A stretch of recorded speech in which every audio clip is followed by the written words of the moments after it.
Fox Sports. We are Baltimore. We are Southwest. A pair of familiar foes face off tonight at Globe Life Park. Colby Lewis comes off an impressive start in Seattle, getting his first win of the season. And former Ranger Yovani Gallardo returns to Arlington, this time as an Oriole, to face his old team for the first time here. With the series tied at 1 game apiece, the Rangers and Orioles look to take the upper hand in this 4-game set. They'll square off next, right here on Fox Sports Southwest.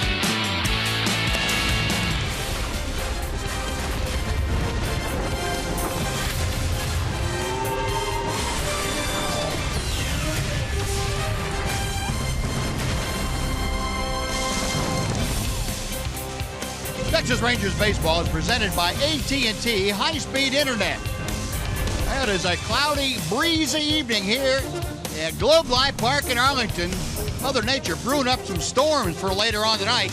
Rangers looking to brew up a storm against these Orioles in Game 3 of this 4-game series. I'll get the game straight here in a second. Folks, welcome in, along with Tom Greaves, Steve Busby. Glad you could join us for this Saturday night of Ranger baseball. Rangers trying to bounce back from a drubbing last night at the hands of a hot Oriole offense. They send their veteran Colby Lewis to the mound in an effort to slow him down. Well, that's a good guy to send out there, Buzz. Colby was a 17-game winner last year, and he's off to a solid start this year. He's had 2 starts, both against Seattle. One here, he gave up 3 runs in 6 innings. His best of the 2 starts was in Seattle. 4 hits and only 1 run in that defeat in Seattle. 1 walk, 6 strikeouts, retired 16 out of the last 18 hitters. Key for Colby tonight, keep these Oriole hitters off balance and don't throw anything belt high and out over the plate because they will tee off on you. Yeah, and it's a good night for the long ball, and hopefully the Rangers will get theirs and not the Orioles. Well, Colby's had the best month of his career in April and the best numbers for him. Hopefully that stays in tune here tonight. Rangers getting set to take the field. We'll be back with the starting lineups and right after this on Fox Sports Southwest.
Texas Rangers baseball on Fox Sports Southwest is brought to you by your Texas Ford dealers.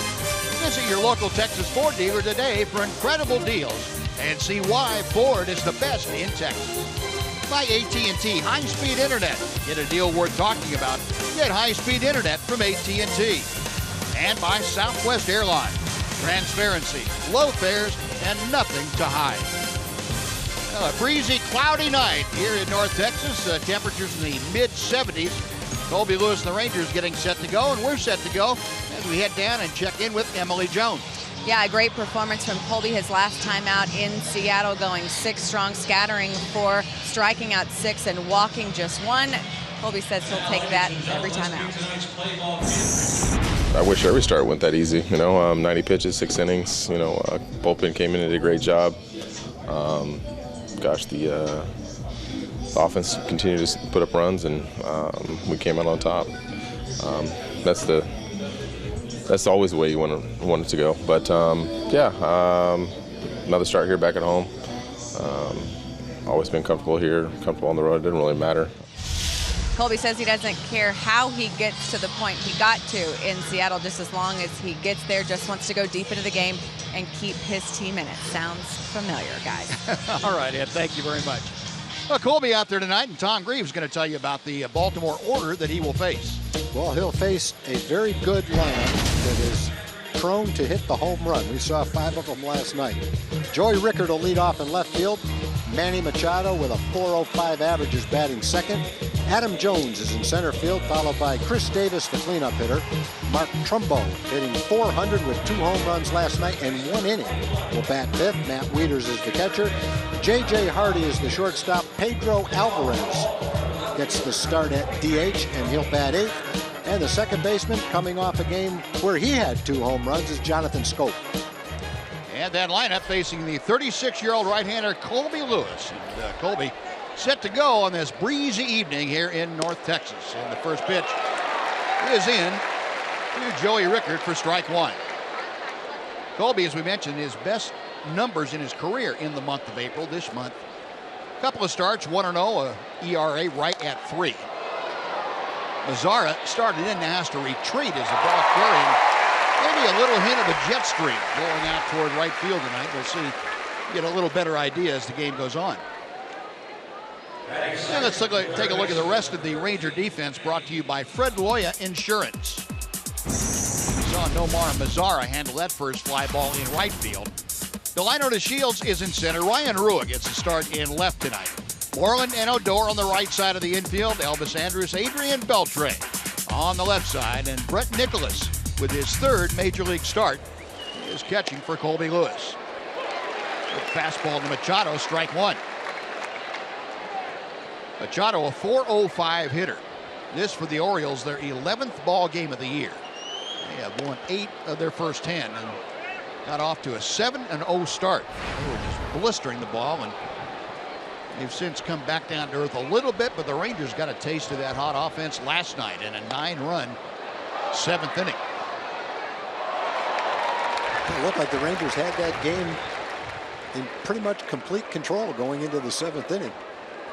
Now that just goes to show you, when a team can hit the ball out of the ballpark like the Orioles do, anything can happen.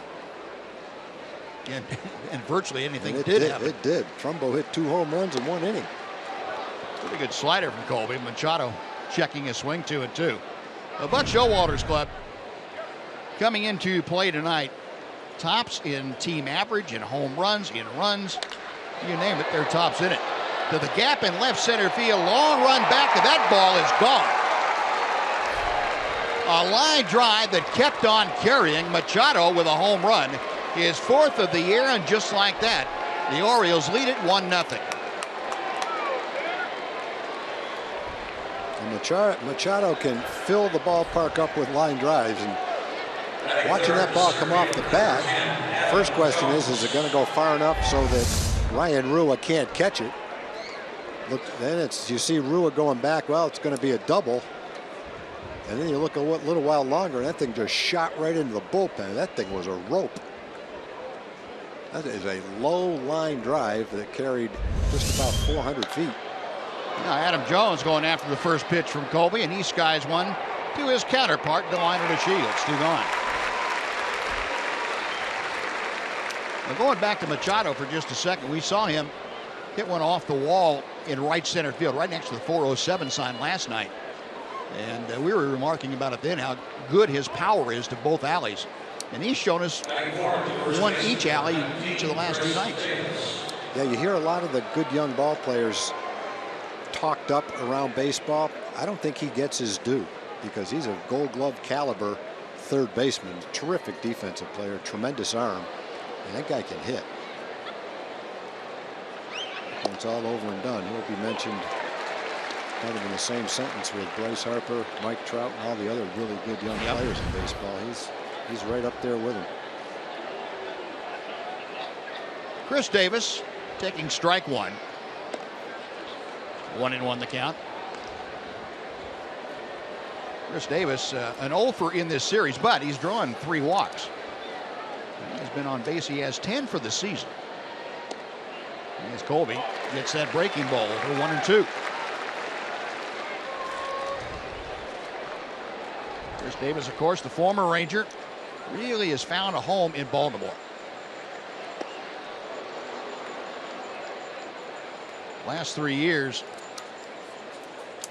Chris Davis has, or last 4 years, I should say, Chris Davis with 163 home runs. That leads Major League Baseball. 2-2 pitch. Off the fist, that's going to fall in left center field for a base hit. Rua plays it on a hop, and Chris Davis, with his power, the outfield plays deep anyway. And Davis just kind of shoveling it out there for a 2-out single. Yeah, Colby made a good pitch. Looked like a cut fastball, slider, right in on the fist. He just blooped it into left center field. One aboard now with 2 outs, and Mark Trumbo to the plate. Talking about power, and last night Mark Trumbo showing you some power with 2 home runs in the 7th inning. And he becomes the first Oriole player in franchise history to do that. He had 5 RBI in that 1 inning.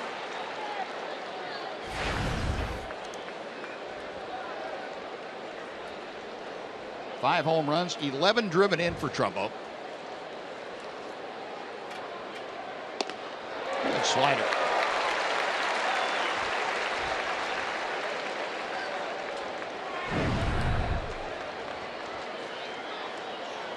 Here's that stat we were talking about. The first play in the Orioles history goes back to 1954 when the franchise moved from St. Louis.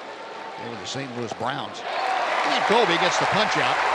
First inning comes to a close. Manny Machado, however, gets the Orioles on the board with a home run. Get a run on 2 hits and leave 1. Half an inning. Orioles 1, Rangers coming up.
Early run against the Rangers. Now Texas coming back. Tom's going to tell you about the Southwest Airlines Rangers batting order.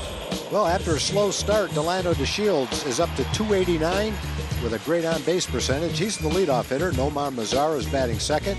Prince Fielder is third at the DH. Adrian Beltre is the cleanup hitter. Mitch Moreland is at first base. Ryan Rua, early in the season, hitting .375, is going to bat sixth. Rougned Odor is seventh. Elvis with a .364 average is batting eighth. And batting ninth is the catcher, Brett Nicholas. And they will be facing Giovanni Gallardo, the 30-year-old from Fort Worth, a Mexico native, moving up that list also of wins for pitchers born in Mexico. He is now third all-time on that list as he goes to work with the first pitch outside. Giovanni, you remember last year, a 13-game winner. The Rangers certainly watched him and should know him well. He's gone more to a sinking fastball and a slider rather than the big four-seam fastball and the power curveball that he used in Milwaukee.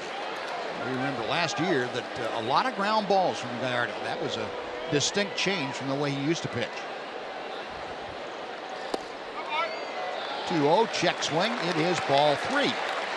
So Delano doing what the Rangers need for him to do, trying to get on base here in the first inning. And the strike to make it 3-1. Delano hitting first, to be followed by the right fielder Nomar Mazara. At 400 on base percentage, the important stat for Delano DeShields. Hard hit, but pulled foul, and the count fills at 3-2. We mentioned with Giovanni Gallardo the last time and the only time that he has faced the Rangers in a regular season game. Back in June of 2010, that was at Miller Park in Milwaukee. He was toiling for the Brewers. He faced off against Colby Lewis and lost that ball game, worked 6 innings against the Rangers. Chopper right down the line, a fair ball, and it's off the umpire into foul territory. Delano to second will put the brakes on. And a little chopper just eluded Manny Machado. And if it doesn't hit the umpire, that may be down in the corner. Yeah, could have been. That was just barely fair right down the line. Another look at it. Machado playing well off the line. That's the only reason he can't catch it. It looked like that ball came back toward fair territory. It had unusual spin on it. Generally, when the ball goes over the bag, the next bounce it takes is well into foul territory. That one hit barely fair and kind of came back toward the umpire. No wonder it hit him. Jordan Baker, the third base umpire. Yeah, that was a ball hunting umpire. It's a ground ball. Strange spin on it. Here's Nomar Mazara, and he takes strike one.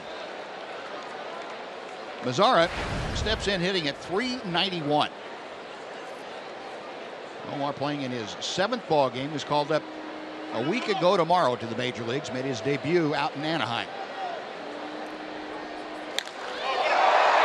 Right center field. That's hit pretty well, but playable for Adam Jones.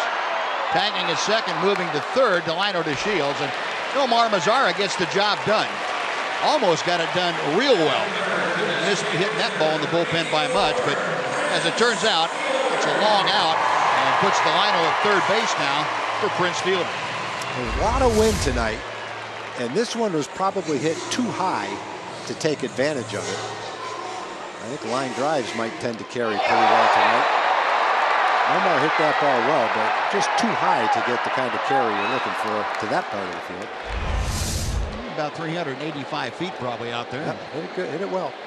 Well, here's Prince. Over, though. Yeah, that's the important thing. And, you know, we talk about Nomar Mazara and kind of in wonderment sometimes of the things he does as a 20-year-old that he does naturally, and that's one of them. He went up there with no thought of trying to hit the ball the other way or taking a big, huge swing. He was going to pull the ball and get the runner over. Set Delano at third base for Prince Fielder. He was hitting just .169, but he leads the ball club with 10 RBI.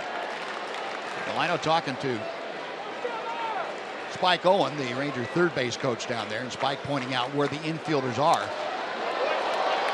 Playing back up the middle, the third baseman Machado a couple of steps behind the bag, so maybe a hot shot at Machado the Shields would stay put. Anything else on the ground, he's coming home. Good look at the defense. A step or two around to the right against Fielder. 2-1 the count. 3 balls and a strike. I'm not sure Yovani Gallardo is trying to throw him a pitch in the stone. One thing we saw from Yovani for 33 starts last year is he won't throw a strike unless he absolutely has to. Yep. He's going to keep nibbling. And he misses outside, ball 4. Well, Prince willing to take the walk. Runners at the corners now. And Adrian Beltre coming up. And in case you missed it, Batting fourth, the third baseman, number 29, Adrian Beltre. let Chuck Morgan entertain you with that announcement of Adrian Beltre. This year, next year, and the year after, Adrian Beltre assured of being in a Ranger uniform, signed a 2-year extension with the ball club. 2017-2018 seasons. And Adrian Beltre, the unofficial captain of the Texas Rangers. Well, I guess captain by acclamation from his teammates. In tight. 1 ball, no strikes. Adrian at 283. Took an 0 for 4 last night. That stopped his 7-game hitting streak.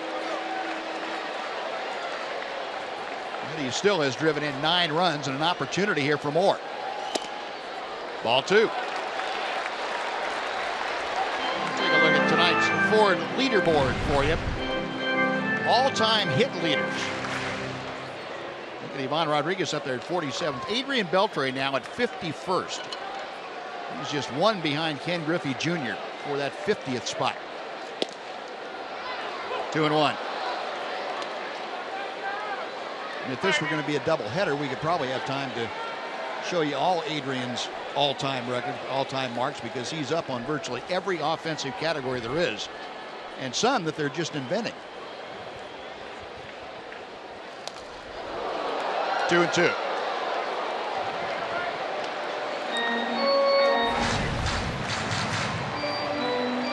Adrian, since he joined the Rangers back in 2011, a 371 mark against Baltimore.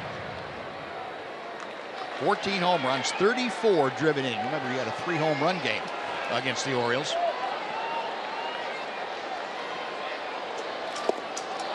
It's a little bit low, and the count is full. So runners at first and third with 1 out. A full count to Beltre. Adrian trying to get aboard to join his teammates, and Mitch Moreland in that on-deck circle. Just kind of shaking your head, Tom. Have we seen this before? I think so, yeah. Left center field, and that's going to get the job done. Rickard makes the catch. The liner of Shields tags, trots down the line, and scores. Adrian Beltre with his 10th RBI of the year on a sacrifice fly, and we will start afresh at 1 apiece. Batting fifth, the first baseman, number 18, Mitch Moreland. And very quickly, we'll show you the Oriole defense tonight, brought to you by T-Mobile. Outfield, you saw Rickard in left, Jones in center, and Trumbo gets the start tonight in right field. Chris Davis and Jonathan Scope on the right side of the diamond. J.J. Hardy and Manny Machado on the left side, with Matt Wieters again behind the plate. 30-year-old Yovani Gallardo is on the hill. Here's Mitch, and he pounds one to right. That's headed toward the corner. In for extra bases. Fielder just now at third base. He's being held up by Spike Owen. It's probably a good thing. And Mitch almost rounding second too far, but he does get back. So Mitch Moreland, who had his first home run of the year last night, jumps on Gallardo's first pitch for a double here.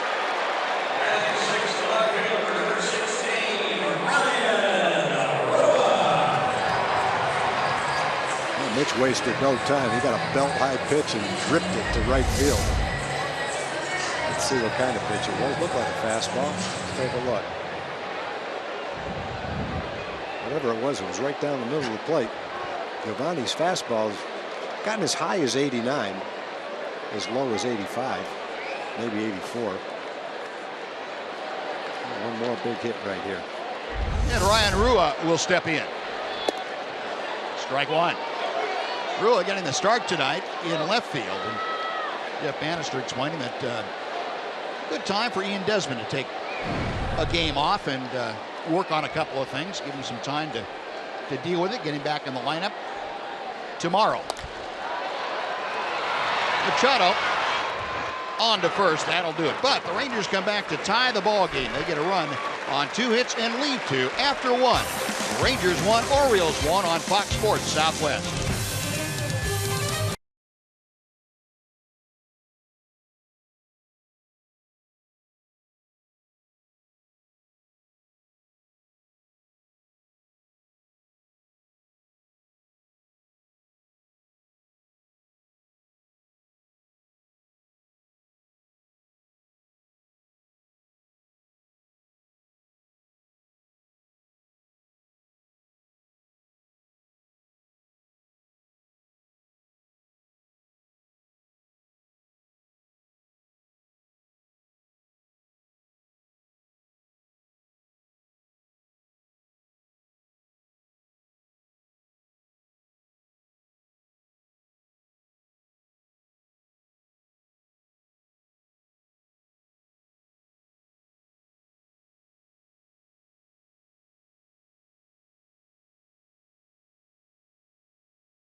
Game. Matt Wieters will step in to start off the top of the second inning. Both ball clubs a run on a hit. Colby Lewis deals strike one. Look, Colby stays to form. He's going to shut the Orioles down from here through the 6th inning because that's the way he's gone this year. Moreland will win that race to the bag for out number 1. He's got a vacuum cleaner over there. And before J.J. Hardy comes up, let's say hello to Jim Knox. I appreciate it, Buzz. Great crowd here watching the Rangers tonight. We got a couple first-time Ranger fans. Yes, we're going to start them young here. Aubrey and Everly. How old is Aubrey? A month. And how old is Everly? 2 months. All right, great to have you guys out here. Both families from Fort Worth enjoying tonight's game. All right, girls look cute tonight in the Rangers outfit. Thanks. Enjoy the game. Appreciate it. Way to go, girls. Buzz? All right, Doxy. We'll start him young. Get him out here and enjoy Ranger games. J.J. Hardy takes strike one. What I was saying about Colby, in the first inning, through his previous 2 starts, he'd given up 3 runs and the opposition hitting .444. There's a fair ball down in the corner by Hardy. That's going to be extra bases. Rua gets it back in, a double by the Orioles shortstop with 1 out. But after the first inning, Colby this year that allowed a 182 batting average. So that's prospects are good for Colby to be good from here on in this evening. That double by Hardy notwithstanding.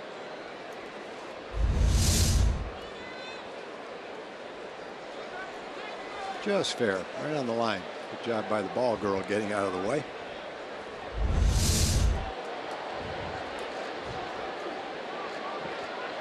Well, Hardy out at second base. Pedro Alvarez was signed by the Baltimore Orioles to come in and be a left-handed DH and pinch hitter for him. Alvarez takes ball 1. Alvarez, mentioned Chris Davis leads the major leagues with 163 home runs going back to 2012. Well, Alvarez has 111 in that same span. That's the 11th best in baseball. Just what they need, another home run. Yeah, exactly. If you can't get on that list of the most in baseball, you can't be an Oriole, I guess.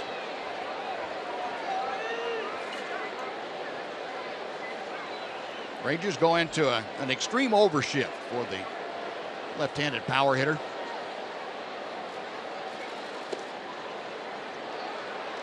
3 balls, no strikes. And with first base open, you would expect Colby to be too enthusiastic about working in the strike zone to Alvarez, at least in the middle of the strike zone.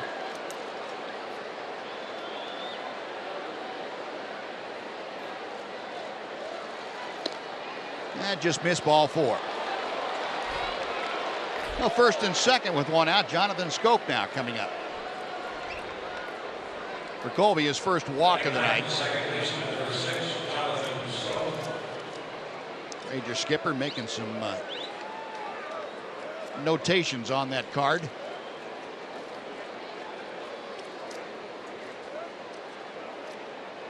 Schoop dropped down to the number 9 spot in the order here tonight. Schoop was hitting a couple of spots higher last night and the night before. Schoop's a very difficult guy to walk. He walked 9 times last year and 305 at bats. But he can put the bat on the ball. He hit a ball last night that was down and in for a home run, then hit a fastball for a home run, had a couple of home runs last night. I doubt he'll be hitting 9th all year, but if he is, he'll be the best 9th place hitter in the league, that's for sure. That note is 3rd career multi-home run game. And he chops that foul. So Colby coming back, jumping out in front of Jonathan Schoop. No balls, 2 strikes.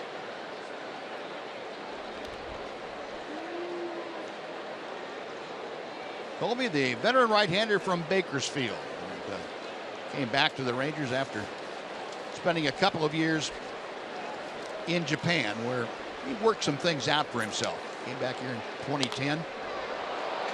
Left field, that pushes Rule back. That had pretty good carry for being a one-handed swing. Catch is made, and Rule with a strong throw into third. That keeps Hardy at second. 2 gone. After last night, late in the ball game, that 7th inning, every ball the Orioles hit up in the air, you hold your breath. I'd be really surprised if Schoop doesn't hit at least 20 home runs, maybe 25 home runs this year. He's a strong kid.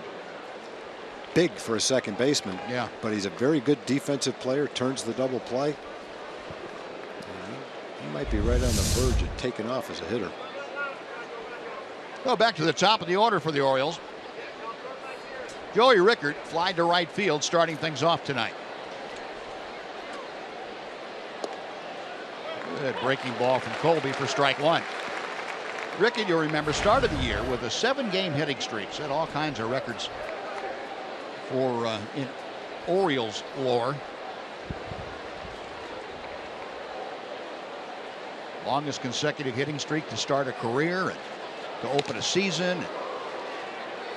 Also the only Oriole player ever that was a Rule 5 draft that started on that next opening day for the Orioles. And he's hit safely in 9 of 10 games. So other than that, it's been kind of a quiet introduction to the big leagues.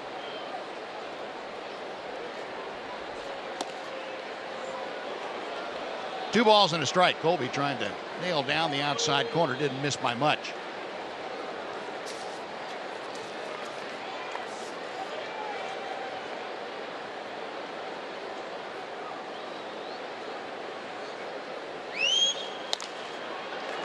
Slowly rolled out to Elvis at short. Quick throw, not in time. Rickard able to beat it out. Well, that was the only choice Elvis had, as Rougned Odor had gone just in front of him, but not to the bag. And Pedro Alvarez might have been a better choice had there been somebody at second, but he was getting there in a hurry also. Yeah, it wasn't a hard hit ball. Elvis had a ways to go for it. Rickard obviously runs pretty well. Yeah, I don't know why Rougned was going after that ball. It was all the way on the other side of second base toward shortstop. Yep. If he goes to the bag, that's the force out that Elvis is looking for. Instead, he has to throw to first, and he can't get it there in time. Now you got to face Manny Machado with the bases loaded. The play being held up here momentarily while Jeff Bannister waits for Bobby Jones, the Ranger video consultant upstairs, taking a look at things to see if there might be reason to appeal, and Jeff Bannister said nope. And we didn't get that kind of an affirmation. So the base is loaded with 2 outs. Manny Machado at the plate. Had a home run into the bullpen in left center field his first time up. Well, Machado, the hottest Oriole hitter, .419 average. Well, last night, Buzz, you were talking about Rickard being the first Rule 5 draft pick to start for the Orioles. I thought you said the first Rule 5 draft choice to start for anybody. That's why. Oh, no. That's why I mentioned George Bell and Kelly Gruber and some other guys. I didn't hear you say it was for the Orioles. Yeah, first one to start for the Orioles on opening day. Okay. Sorry, I messed that up last night. No, I might not have been clear about it. 1-0 pitch coming. And Machado pops it up. That's big. Stay in the park. Beltre with room puts it away, and Colby Lewis able to work around a very ticklish situation.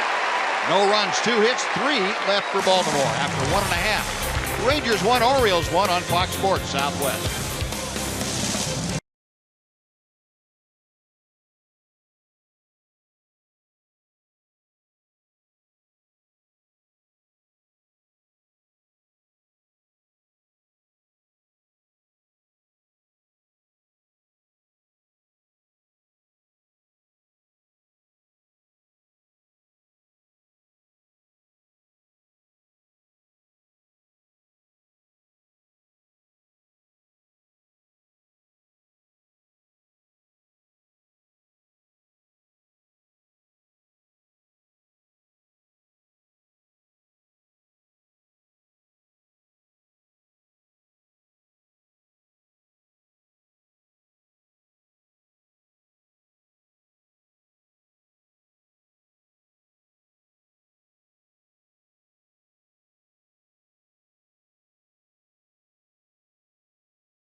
Texas Rangers baseball on Fox Sports Southwest is brought to you by your Texas Ford dealers. Visit your local Texas Ford dealer today for incredible deals and see why Ford is the best in Texas. Bottom third of the Ranger order to face Giovanni Gallardo here in the second inning. Rougned Odor, Elvis Andrus, and Brett Nicholas. 1-1 ball game. Odor now down in the count. No balls, 2 strikes. .205 average for the Rangers second baseman. He's 9 for 44.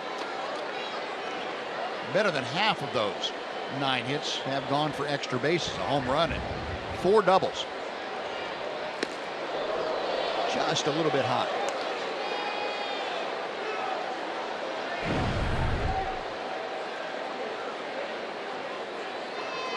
And 5 of the last 8 hits, as a matter of fact, have gone for extra bases. Pop foul, that should be back into the seats a bit. There was some scope over there to take a look, but it's back 4 rows. Still 1-2. Nice crowd on hand here tonight. Rather windswept Globe Life Park in Arlington. Breeze coming in from center field at probably a good 25 miles an hour. Flag's pretty well starched. On a play to the left.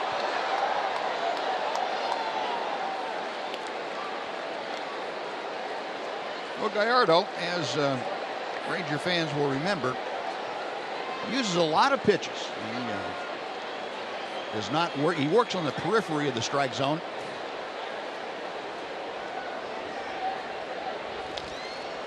And Rugad, realizing that, decided to expand just a bit. You could almost, if it's no balls and 2 strikes, you could almost go up there without a bat, because it's not going to be. If it's a strike, he definitely made a mistake. Yeah. I don't know how Rugad fouled that pitch off. That thing had to be a foot outside. Gets this one hard. Scope, a diving stop. Throws him out. You get a good look at Scope right there. He's a big guy, but he is quick. And he's got an arm, too. That ball was scalded by Rugad. And Scope with 1 quick step, 2 quick steps and a dive. And watch it throw. Get something on that. A couple of good-looking second basemen in this game. Yeah, Rudnad's going to have to file an appeal with the second baseman union. Shouldn't be doing that to your own guys. So 1 very nice defensive play, 1 gone, and here's Elvis Andrus. 1 ball, no strikes. Elvis off to a very good start, both offensively and defensively. 364 is batting average, 6 RBI. Look at that on-base percentage, 421. And Elvis down at the bottom of the order, and that's one of the reasons why the Rangers have been able to score, because the bottom of the order has been able to get on. Odor and Andrus have been able to be on base quite frequently. It's inside. 2-1 now the count. Rugden has hit leadoff a couple of times when Delano DeShield has gotten the day off, but other than that, he's been hitting either right in front of or right behind Elvis. Line to center, retreating Adam Jones. Even playing a shallow center field, Adam Jones, tough to get it over his head. 2 gone. It was 2 up, 2 down in the second inning, but both balls were hit hard. Rugad smash, nice play by Scope. That one right straight at Adam Jones, who was shading a little bit toward right center field. Each guy just needed to hit that ball a little bit one way or the other. Here's Brett Nicholas. Brett getting his 3rd start at the major league level, called up when the ball club was in Seattle. He got his first major league start in front of family and friends, and boy, he put on quite a show. After his first couple of at-bats, he kind of knocked off the butterflies and had a single and a double. And his cheering section was going crazy. Down the left field line, that's going to slice back into the crowd. 1-1. And in case you missed that game in Seattle, the first game, when Brett started, he said, you know, his big dream growing up was not of just playing in the big leagues, but to be able to leave tickets for his grandfather, who is 92 years old, at Safeco Field. And he said, I finally fulfilled that. And after 6 years plus in the minor leagues, Brett acknowledged that, yeah, he questioned whether he was going to be able to do that or not. And as fate would have it, he was able to. Grandfather Frank McCabe was the man who really was influential in teaching Brett Nicholas baseball. There's a base hit for center. The 3rd straight rope that's hit towards center field in this inning. We go back to the first inning, and most of the balls were hit well. Mazzara hit a long fly ball. Beltre hit a long fly ball. Mitch Moreland ripped a double. The only ball that wasn't hit hard, Ryan Rua was fooled on an off-speed pitch and hit a ground ball to 3rd. Other than that, Giovanni's not missing the good part of the bat. Brett Nicholas aboard with 2 outs, takes the Rangers back to the top for Delano DeShields. Delano led things off by doubling right down the 3rd base line. Came around to score on Adrian Beltre's sacrifice fly.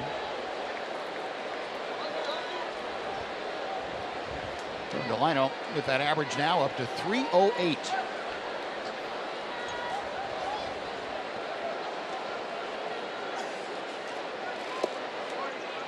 little bit outside. Well, here's our TXU Power Player to Watch. TXU Energy bringing you this stat. 5 career games against the Orioles. Delino, a .429 average, 2 triples, 4 RBI. He's hit safely in all 5 games, including 4 multi-hit games. And he's got a double to start things off here tonight. After that pitch was called a strike though, Delino's shoulders kind of slumped a little bit. He wasn't real thrilled with it. And he's still got another one to work with, a ball and 2 strikes.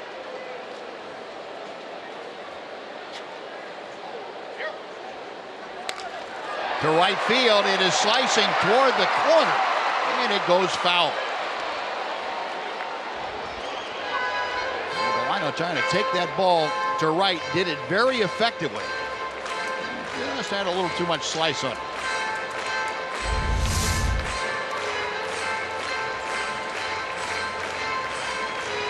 He knew it. He stopped running right out of the batter's box, so it must have been slicing pretty good. From our angle, every time a ball is hit like that, it looks like it's going to be fair. Yeah. Call strike 3 as Gallardo crossed him up, got the call on the inside corner, and that'll do it. Rangers get a hit, but strand a runner. We finished 2 here at Globe Life Park. Rangers 1, Orioles 1. Fox Sports Southwest.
Park, we head to the 3rd inning, and it's a 1-1 ball game, and we are in for a treat tonight, folks. Joining us in the booth, one of the deans of broadcasting in the state of Texas and around the country, Bill Mercer. Bill, boy, it's great to see you. Good to see you guys. I saw Tom earlier. Thank you so much for coming up to see us. Well, it's great to be invited. I have been out here in a long, long time, but sitting up in this high perch is just great. Uh-oh. Got one hit. Yeah. Adam Jones going to the back of the bullpen wall in left center field. His 2nd home run of the night for the Orioles. Adam Jones with his 1st of the year, and it's a 2-1 Baltimore lead. And I guess the key, Buzz, is don't walk anybody and don't have anybody on before the home run. So far, they've both been solo shots. And Bill, it doesn't seem like it was that long ago that it was 1972. That's right.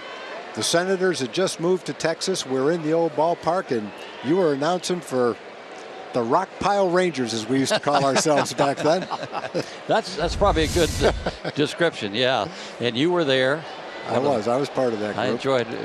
I always said I enjoyed Tom Green. He was one of the real good guys in that outfit. Oh, thank you, Bill. They were good guys. It was a hard year.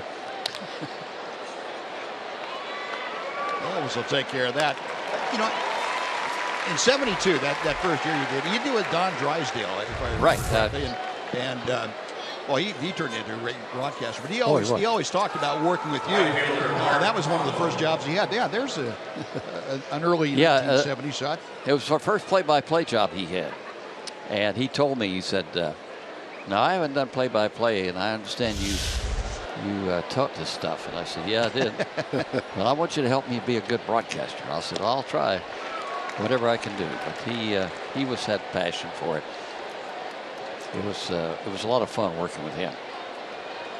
Now, he would always have stories, some kind of story about something you told him one time, or something you guys talked about in the booth that edified him about broadcasting. He would bring up. He was very enthralled with whatever you were able to pass on to him. He had some strange pronunciations. One day he said, "Boy, something happened," but he was really fornorted about that. And I said, "What is fornorted?" "Well, that means you're upset. You're just fornorted." So I said, "No, there's no word like that." He said, "I'll bet you there is." So there wasn't a word like that, of course, but he had a few more like that. Bill, you announced a lot of different sports. Was baseball your favorite? Yeah, Texas did, isn't he?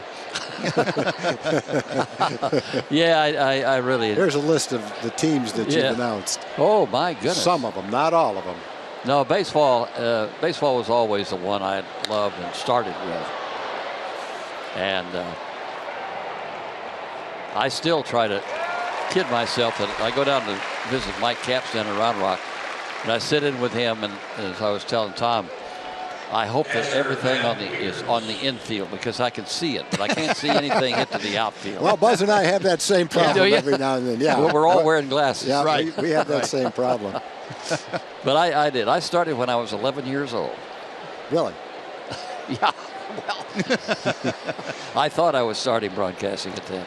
Yeah, I had a little spinner game, and I would play, and then I'd do play-by-play of the Muskogee Reds at the time. Triple Class C Western Association team in Muskogee. And in summer, I would do a whole, every day I'd do games, and it would be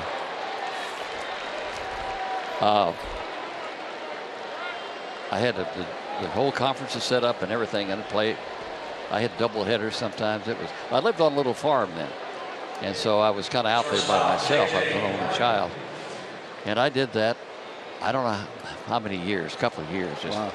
I'd like to hear some of that. It must have been really. It's funny you would say that because Mark Holtz used to do the same thing. Yeah. He played Stratomatic baseball, announced the games, and he said his dad occasionally would play the national anthem before he played the game. So great broadcasters must start at a young age. I tell you, most of the students that I had that were passionate, dedicated, knew where they were going, they had started pretending. Then they could watch TV, turn the sound down, and then that was a little better than the spinner game, I think. Is that one of the things, Bill, that you're most proud of? Is how far some of your students that you had have come? Yeah, I miss this, but I tell you, I miss the students. See? And I still keep up with them. Sometimes I'll send them a critique, which they may or may not like. I think they put up with me because I'm old now. But I'm so proud of them, and it's just great to have contributed to it. I don't take the credit because they had the talent, and then I put some ideas in their mind. Yeah, they're wonderful. Well, I know I can't name all of your students, but I know that you had Dave Barnett. Dave Barnett, who's broadcasting for UNT now. With Craig Miller. Craig, and Craig Way at UT Austin. Yep. And he's pretty much a legend in the state of Texas now, high school football and all the things that he does. You know what he does? He'll see each other every 5 or 10 years, and we'll talk about something. He said, "Remember that game such and such played?" And I said, "Yeah, vaguely." "Well, the score was such and this, and you said this and that." He's got a mind that just doesn't miss anything. And Mark Followell. Followell, sure. Yeah. Clyde Beltre for a base hit. Hardy and Wieters with back-to-back two-out singles are aboard. Now batting designated hitter Yeah, that first year with all you guys was really something. Now, Ted Williams was the manager. What kind of relationship did you have with Ted as a broadcaster? I really very good relationship with him. I liked him. He was certainly bellicose and you know, overly gyrating, but he was good. He was what he was. Now, would he talk baseball with you? Yeah. On the plane? Did you talk with him on the plane? Right. One day, I kicked myself for never having my tape recorder on at that time. He and Drysdale was sitting over on my left, and he was across the aisle, and they had this argument going, or who was dumber, a hitter or a pitcher? It would have been a classic. I couldn't have used it because their language was a little overboard, but it was one of the greatest That's funny. debates I've ever heard. Well, Bill, we've got. Can you stay with us a little while longer? Yeah. Oh, yeah, I'd stay here all night. All right, good. Well, the Orioles take the lead on the leadoff Adam Jones home run after 2.5, 2-1 Baltimore.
Up, and it's time now for our Coors Timeless Moment.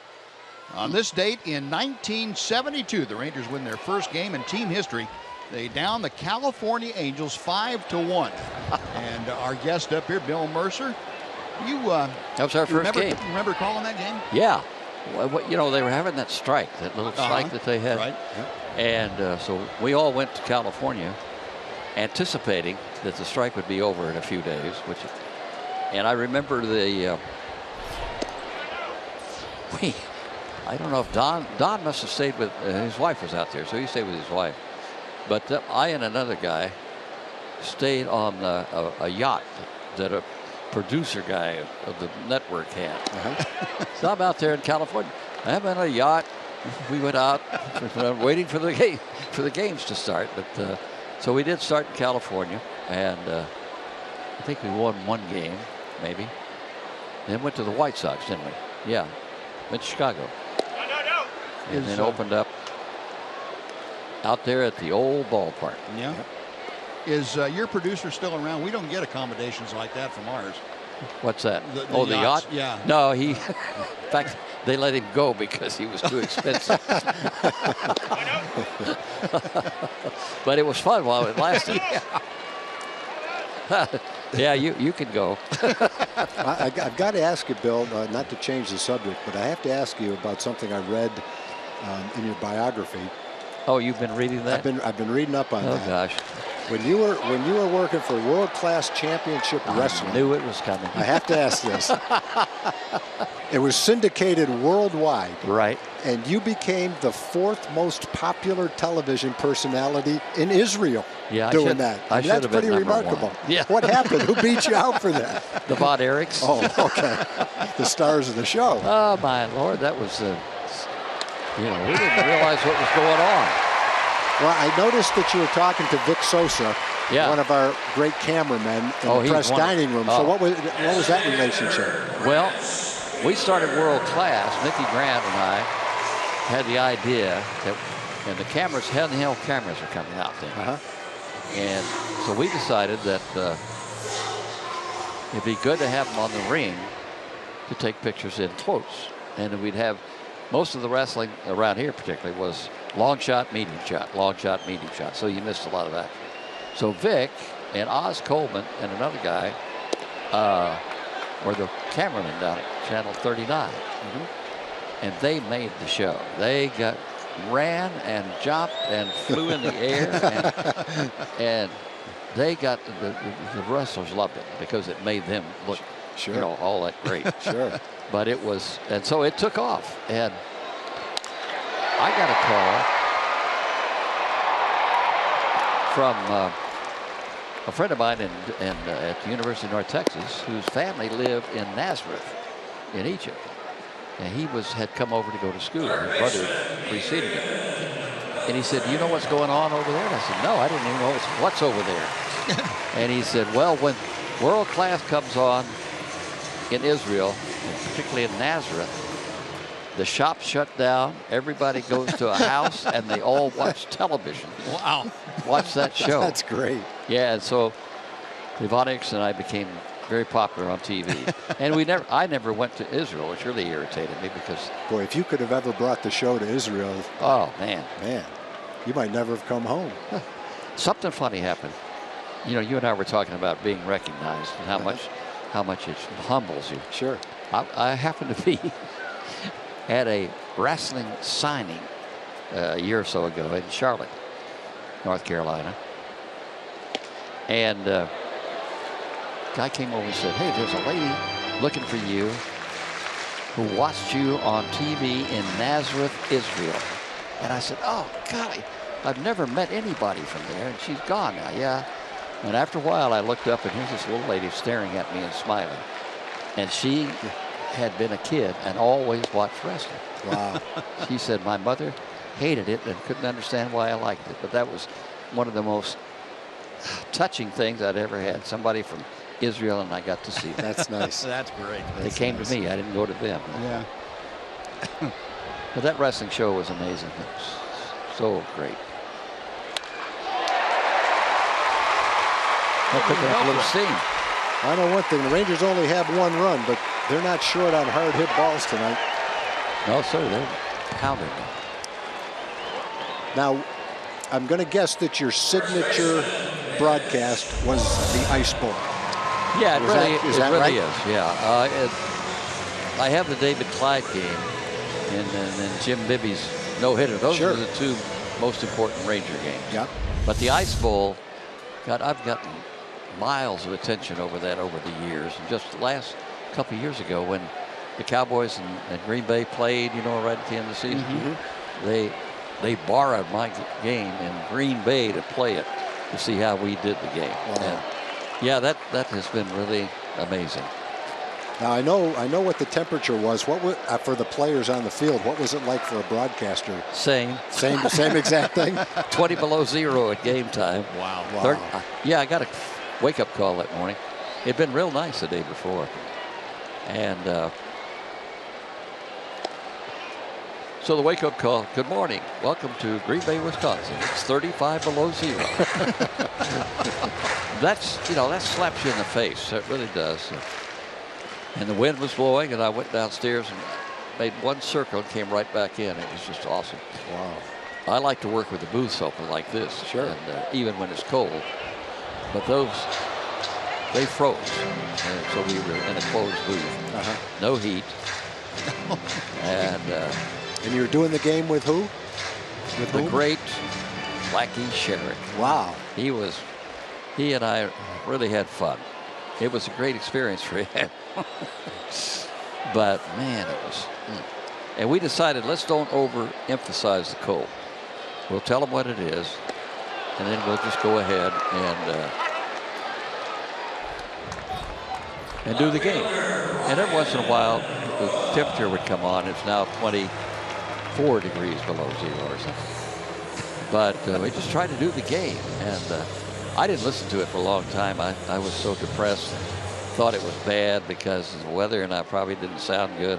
You know, it's one of those silly things you do, you know. Sure. And then when I finally listened to it, I said, well, it wasn't too bad. And, so it's been my calling card. Yeah, probably. Speaking of your calling, excuse me, Buzz, of your calling card, did you have a signature home run call? No. No? Just I wasn't whatever that came smart. to mind. I don't know. I'd have a different thing every time. Did you? You know, whatever I was caught talking about and then crunch into something. No, I never did work in those things.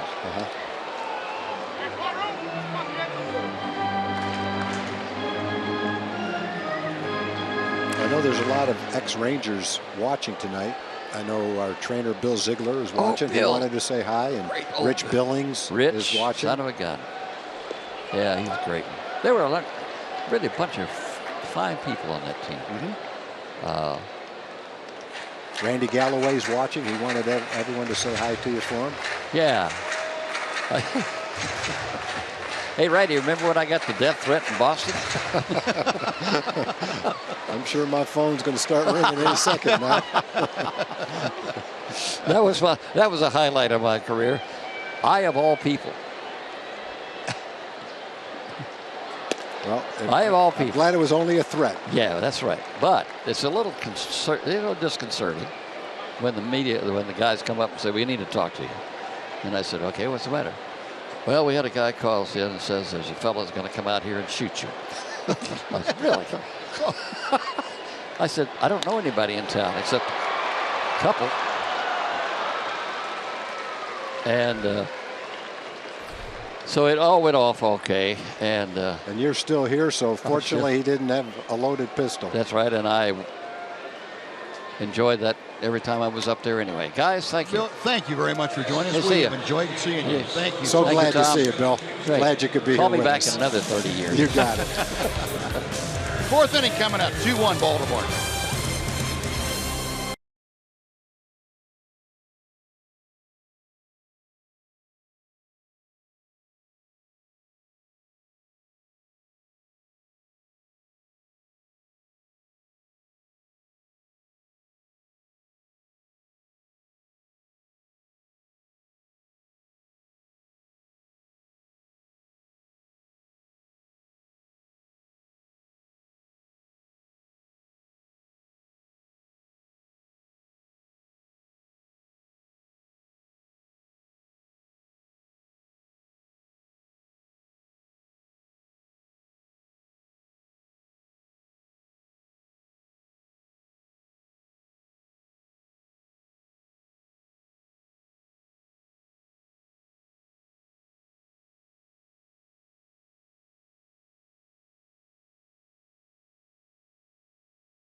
Well, Colby Lewis back to the hill now, starting the fourth inning, a 2-1 Baltimore lead. Both runs coming on home runs, one by Manny Machado, one by Adam Jones. And Jonathan Scope leading off here in the fourth. Scope, a fly ball to deep left field, his first time up. Colby with the off-speed pitch, looked like the slider. And that has been a good pitch tonight for Colby. Two balls that have been hit out of the ballpark pretty much stayed in the zone a little bit too long. too much more toward the middle.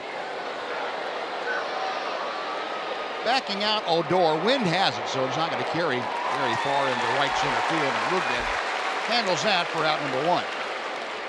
And let's go to check in with Jim Knox. Jim? All right, appreciate it, Buzz. I'm with the star of the game in the pregame. Well, that's it. This is Josh Sanders, plays with the Miracle League in East Texas. And I tell you what, throughout the first pitch, what was that like, Josh? It was great. I was shocked to do it, and I was excited. Yeah, you said you were so excited you couldn't sleep the night before? Yes. All right, when you got out there in front of all these people and you pitched a great pitch, what was going through your mind, buddy? Well, I was nervous before I threw it, but once I threw it, I was relieved and I was happy. Then afterwards, coming off the field, you got a standing ovation. That had to be pretty cool. What was going there? Yeah, it was great seeing everybody cheer for me and being excited. All right, well, I know you're a big Ranger fan. Appreciate it. You did an excellent job, Josh. I know you're here with all your family and friends. Enjoy the rest of the night. Good seeing you, buddy. Congratulations. Thank you. All right, Buzz. Oh, thanks, Noxie. What a great young man. We've seen a lot of people throw out the first pitch, and a lot of them have bounced it. Yep. Some of them have thrown it over the catcher's head. So that was a great first pitch. None better than that first pitch. Nice going, Josh. Joey Rickard at the plate, down on the count, a ball and 2 strikes. Rickard tonight has an infield single and a fly ball to right, 1 out of 2. Average at 326.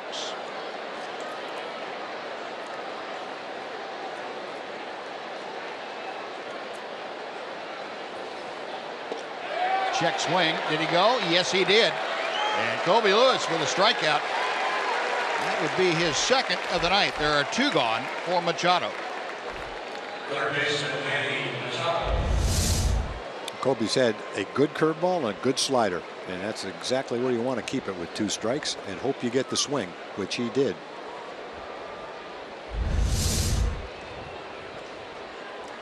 So now Kobe faces Machado, who homered back in the first inning. And the strike poured right through there. Machado now in his career, 3 out of 7 against Colby with 2 home runs. I don't think I've seen a ball hit much harder than that in this ballpark. I don't think I've seen one go that far, 400 feet, hit that low. That was just a ball that didn't look like a home run when he hit it. It looked like a double in the gap. You know, speaking of doubles in the gap, it's interesting to go back to 2013. Machado was a young player who hit 14 home runs and had 51 doubles. 2 years later, he hit 35 home runs and had 30 doubles. So in each year, the doubles and home runs added up to 65, but the home runs went from 14 to 35 and the doubles went from 51 down to 30, which probably shows you as he matured and got stronger, a lot of those doubles are turning into home runs now. Well, Colby turned it into a strikeout. And with that punch out, Colby has 3 on the night, a 1-2-3 inning. And we played 3.5 at Globe Life Park. Orioles 2, Rangers 1 on Fox Sports Southwest.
7,500 kids 13 and under at Globe Life Park tomorrow will be treated to a pair of Delino to Shield socks. That's courtesy of Powerade Zero. Bring the whole family on out here to Globe Life Park. Watch the Rangers take on the Orioles. It's the first Sunday matchup of the season. Just visit TexasRangers.com or you can call 972-RANGERS if you prefer. Rougned Odor starting things off in the bottom of the fourth inning. And these guys one to center field where Adam Jones is stationed. That is out number one. So Rougned 0 for 2. Now Elvis Andrus will come up.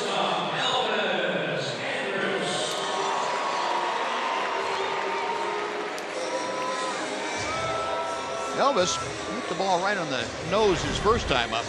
Lined out to Adam Jones in center.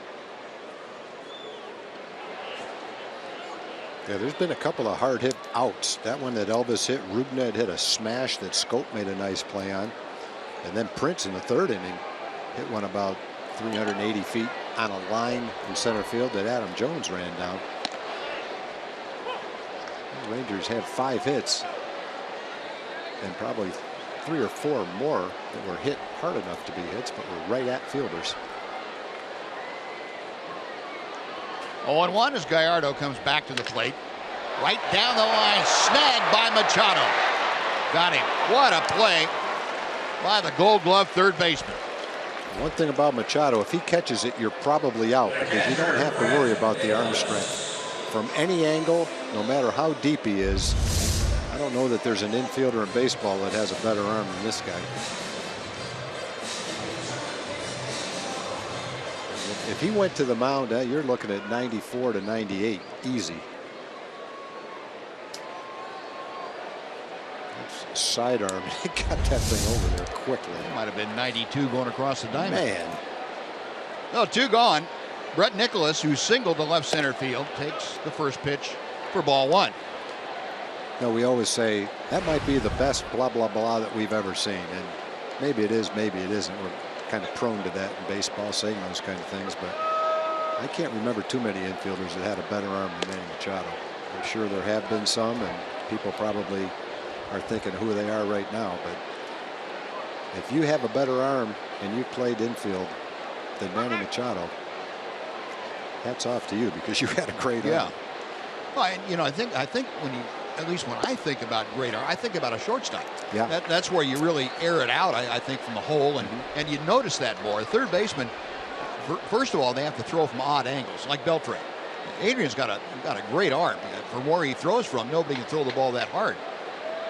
But you know, when a shortstop goes in the hole and plants and throws, you really see the ball carry. But the third baseman, I can't think of one that's had any stronger arm than what we've seen from Machado. Then he came up as a shortstop and then moved over to third base.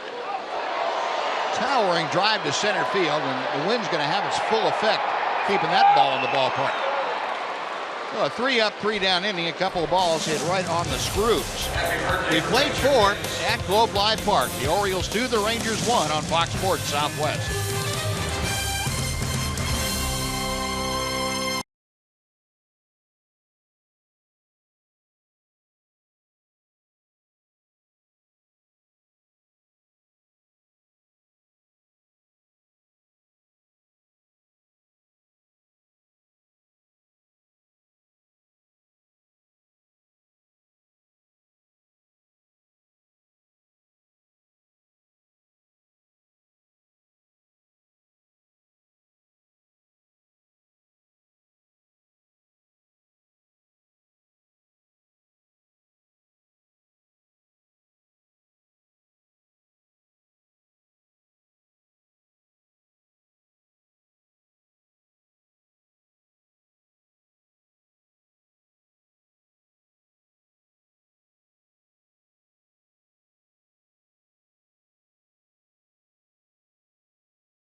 Texas Rangers baseball on Fox Sports Southwest is brought to you by Southwest Airlines.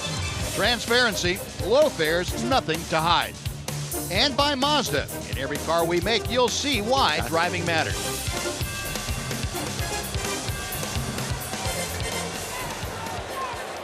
Well, Colby Lewis back to the hill as we start the top of the 5th inning. It'll be the middle of the order. Adam Jones, Chris Davis, and Mark Trumbo to face Colby.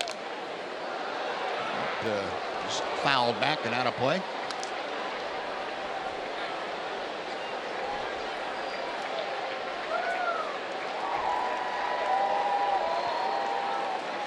Well, we move to the top of the 5th, and boy, it's been a night for great guests tonight. We have Ranger President, General Manager John Daniels. John, a big day for the ball club, getting Adrian Beltre extended, and you know that makes all of you very happy to have him in the fold for another couple of years.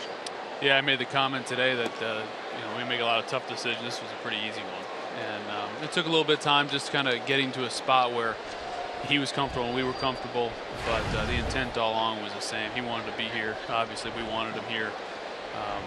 A lot of talk about his Hall of Fame resume and all this stuff, but really what it comes down to, he's still one of the best players in the game. I think defensively, kind of marvel at him every night. He's great at bat. Right-handed presence in the middle of all our left-hand hitters, and just what he means in the clubhouse and the community, the whole deal. So thrilled to have him on board for a couple of years beyond this year. I was going to ask you. Sorry, Tom. That's okay. I wanted to follow that up. Just how important we get on. We get pretty excited about how important he is to us on the ball club. Well, what he looks like on the field, what we see him do. How important is he from an organizational standpoint to have that quality of a human being on your club? I think it's big, and the other piece of it is we got all these good young players coming up. See, one of them almost make a great catch there. You see, you have all these good young players coming up, either here now, like Nomar and Odor and Shields and Rua, and more guys coming. And like, what better leader and kind of example could we have on the club? As far as how we play the game, how we prepare, how we go about it, and Adrian. So I think that piece gets overlooked a little bit. Another thing for me is for whatever reason, a lot of the great players in our organization have not always finished their careers with us on the best terms. And I've been part of some of that, with Michael, but before that, with Pudge and Kenny and Juan, and I don't think any of us are looking at this as the last contract for Adrian. I mean, knowing how he takes care of himself and everything wouldn't surprise me. He keeps playing beyond this, but we did think it was important for him to be here from a continuity standpoint, in addition to all the things he brings on the field. I was interested, when you were talking back and forth, that there really is no comparable when you try to figure out how many years he's worth, how many dollars he's worth. It's hard to look at any other player and find one like him that you can compare him to. No, there are some great third basemen that have had longer careers for whatever reason at that position. It seems like durability comes in a little bit, but there really is no true comp, quote unquote comp, as far as a guy that matches up and made it easy. And I think that's why it took a little bit longer, because there wasn't somebody to really point to. I think you can make a case easily that as a true free agent, he would do really well on the market, especially if teams are able to look past the age a little bit. And when we signed him originally before 2011, we heard a lot that the contract was too long and he was too old, and so we've been down that path before. And the reality is that he's already beaten all the aging curve. He's already beaten all the the studies and what you'd expect. Not just he's doing things at an age when most guys don't. But that's 15 years from now, 10 years from now, when you look back and the class he's considered, probably Hall of Fame caliber guys, most of them do that. That's what makes the great ones, that they don't fall on the bell curve in the normal range, and he's capable of some different things. Well, 10 days into this season, it doesn't look like there's any difference in him right now than there was 4 or 5 years ago. No, he's playing great. I think he's playing, like, especially defensively, I think he looks better than he did maybe 2 years ago. I agree. He cares too. I mean, just there's such a pride factor. I mean, he wants to win so bad. And obviously, he referenced at the press conference how close we came his first year here, and I think you saw it last year in Toronto when he got hurt, and the tears in his eyes coming off the field. I mean, this guy cares. And he always, whenever anybody ever talks to him about playing here, he always says, I play here because I think we contend, and John Daniels has assured me that as long as I'm here, we're going to have a competitive ball club. And I think that goes back, to pointing out what you're doing, and he believes in you to make that competition level. I paid him a little extra to say that. It's all right. I mean, listen, he's lived up to his end of the bargain, and organizationally we're on the same page. Right. We want to win. We think we can win. It's not, we don't view it where we have a, quote unquote window to win for a year or two. We think we can win for a long period of time, and kind of that mix of veteran guys like him and then the younger guys that are watching and learning from him. I think that's a real critical piece. But I certainly appreciate him saying that and him having the faith in the organization. Well, we've had a chance to watch Adrian pitch to his son out in right field. So if you need any advice from up here, I would keep a close eye on his son and maybe have another belt tray for 20 years. We wanted to get first right of refusal on AJ as part of that deal, but he wouldn't put him in. Wouldn't include him. That far? No, that's what Thad kind of jokingly, when we were finalizing it and sending the letter of agreement over to his agent, over to Scott Boras, was joking about putting that in the letter, seeing if they caught it. Well, I'm sure that Scott Boras has Scott's already signed him. Exactly. It is amazing. I mean, he's some kind of natural. I'm talking about AJ, about Adrian's son. He's some kind of natural athlete. Sure is. Actually, Adrian said recently that he hasn't taught him anything hitting wise, because he's so observant and watches the games and so critical, and it's all like natural. Adrian's careful just not like to teach him. He might be more sure of himself on a pop-up than Adrian is. He was looking around for Elvis to make sure he wasn't going to come over there and take it away from him. Exactly.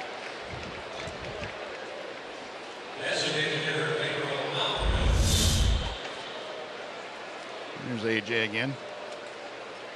Same kind of concentration on his face, too. He's 9 years old. Isn't that something? Yeah. Man. Adrian was, what, 15 when he signed? Yeah. Not supposed to be. Yeah. He was. Well, some of these young basketball players are signing with colleges when they're like in 7th grade and things like that. So I guess he's going to have to go through the draft. So you're only going to have 1 of 30 shots at him, right? Yeah, exactly.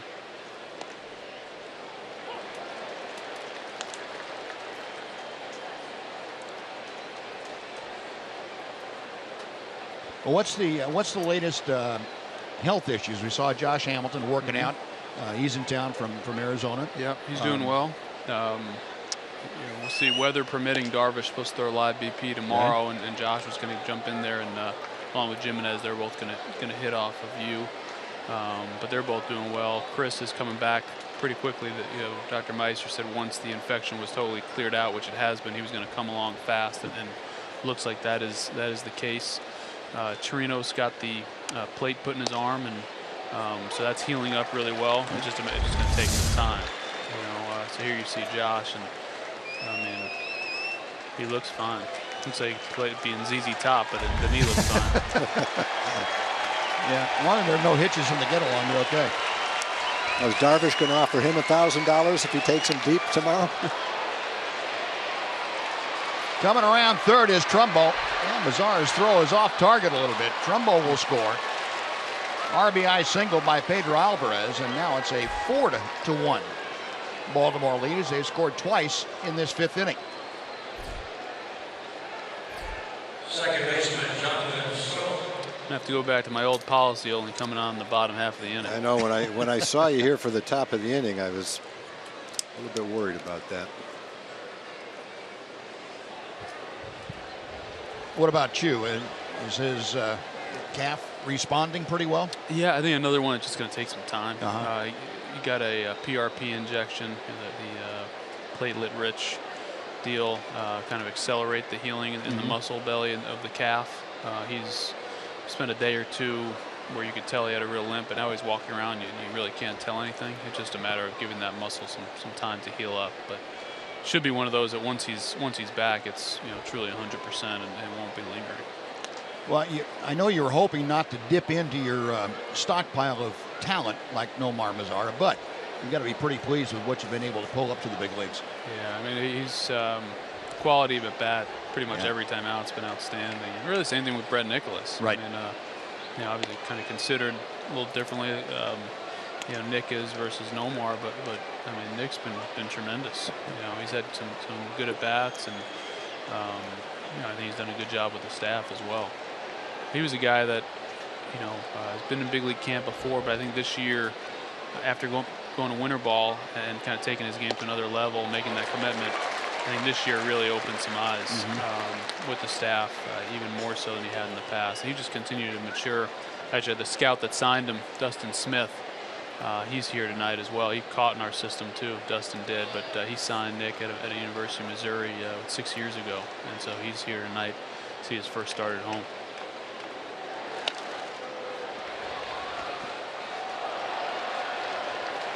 Well, it's been impressive. We talk about we lose sight sometimes of just how important having depth at the upper levels is. We talk about the lower levels a lot, but boy, it's great to be able to dip into your own organization and pull somebody that's major league ready out to fill in a pinch. Yeah, it makes an enormous difference. Not just from the talent, but also from like managing the roster. Sure. Because if you've got to go add guys from outside, then that costs you, roster spots and players ultimately. So, to have guys like Nomar and Brett, and to have, the Gallos and Profars and Drew Robinsons and these guys and down on the system, James Jones and Kivlahan, good players that we know we can go get at AAA. Justin Ruggiano there right now. I mean, that's a comforting feeling from our standpoint, knowing that anybody we bring up is they're gonna fit in what we're doing physically and then also from the standpoint of the coaching staff.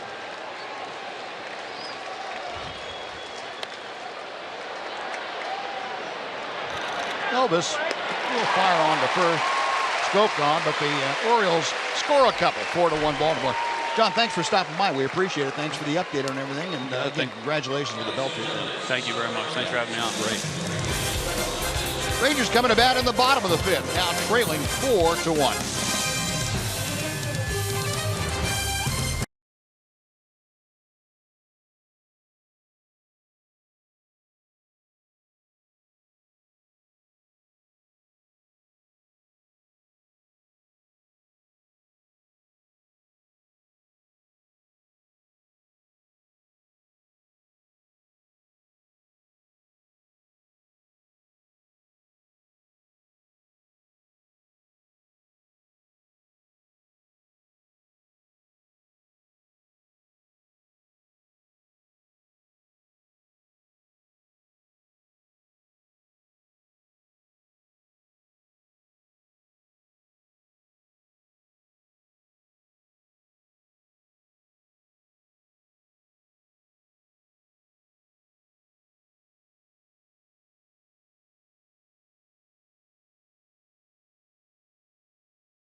Division rival Houston Astros come to town Tuesday through Thursday.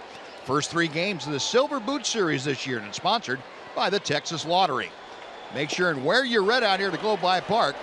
A red out three-game series is also a great promotion or giveaway each night of the series. Visit TexasRangers.com or call 972-RANGERS to get your tickets.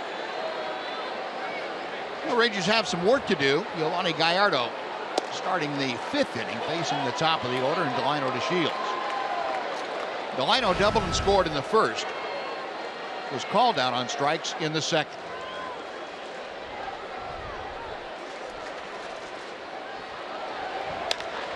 That ball is hammered down the left field line, into the corner, and foul. Man, we can't catch a break so far this year. That's about the third one that just barely hooked foul right at the end. Brand new foul poles, and apparently not quite as favorable as the old ones. I had one in Seattle, too. That looks fair. Oh, barely foul. Man, that fouled by much. Well, 1 ball and 2 strikes. Delino back to the plate now. 2-2. See, one thing, Giovanni Gallardo's given up 5 hits, but he's given up at least that many hard hit balls that have not been hits. Yeah, it's kind of frustrating to be at this stage of the game and only have 1 run the way that they've hit the ball. And Delino going the other way. That's sliced deep into the right field corner. And that is foul. Man. Yeah, now you say to yourself, how many hard hit balls can I have in one at bat? There's one that almost had a home run, almost had a double, maybe a triple, depending on how it bounced in the corner.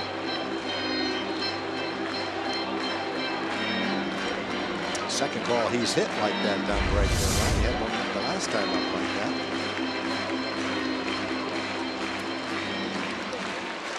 Well, going foul pole to foul pole, Delino DeShields has gone just outside of them each time. High in the air to left field. Reichert back right at the base of the wall and puts it away. Delino kept it between the poles that time, but also just shy of the fence for out number 1. And let's check in with Emily Jones. Well, we want to tell you about a new feature here at Globe Life Park in Arlington for all Friday and Saturday home games. It is the New Era Alumni Alley from 6 to 6:45 every Friday and Saturday here at Globe Life Park. Guys like Pudge Rodriguez signing autographs from 6 to 6:45 underneath the overhang by the Grand Slam gift shop. That Pudge guy, he's everywhere, you guys. Including right beside me. Hi, Pudge. Yes, he is. See Pudge after the ball game there in Hardigan on Rangers Live after the contest. 0-1 to Nomar Mazara, who is 1 for 2. Mazara last time up slapped a single to left field. He's also skied to deep right center field.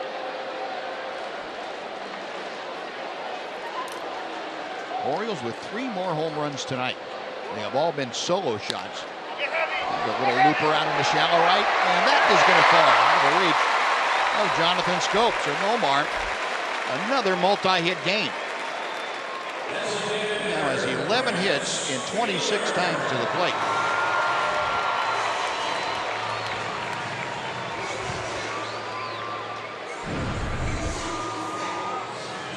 Folks, on Tuesday, first 15,000 fans receive a Jeff Bannister bobblehead. That's courtesy of AT&T, and it is in the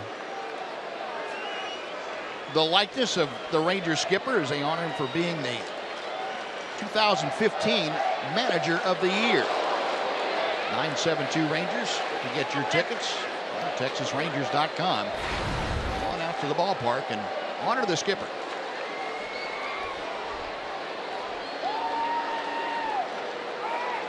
Chris Fielder has walked in line to center.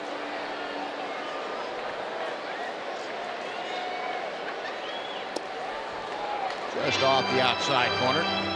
1 ball and 1 strike. Now this time up, the Orioles have gone into the overshift with Mazara at first, and they've got Machado, the third baseman, playing a normal shortstop spot.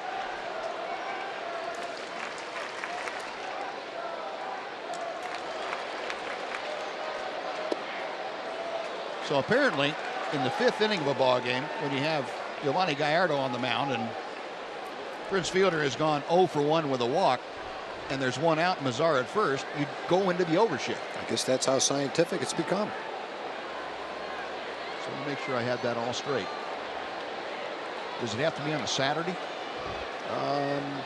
Maybe. Kurt says, I don't care what it is. I put it there, and there's not a player within reaching distance. First and third with one out. Prince Fielder, the base hit. Well, they weren't the two hardest hit balls of the day for the Rangers. In fact, they probably hit 4 or 5 balls that have been outs harder than those 2 hits. But they found a hole, and that's what it's all about.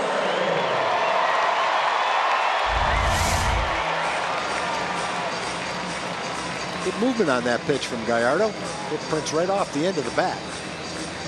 But unlike the last time when he hit a bullet to center field that Adam Jones ran down, this one is dumped into right center field. First and third and one out. Maybe trying to get back in this game, down 4-1. And here's Adrian. 1 for 1. Sacrifice fly in the first, a base hit to left in the third.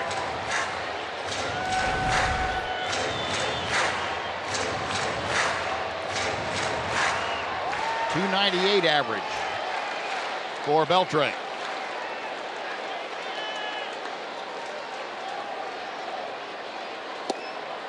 One ball and 1 strike.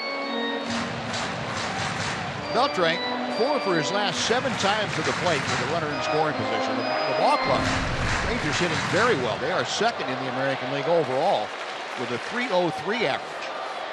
That's second only to Baltimore. That .313 mark. He has Mazzara at third. Slowly hit Machado. As a play at second, they get the force on the sliding fielder in to score. Nomar Mazzara. It's an RBI for Adrian Beltre, and that cuts the lead to 4-2 Baltimore. First baseman, Mitch Moreland.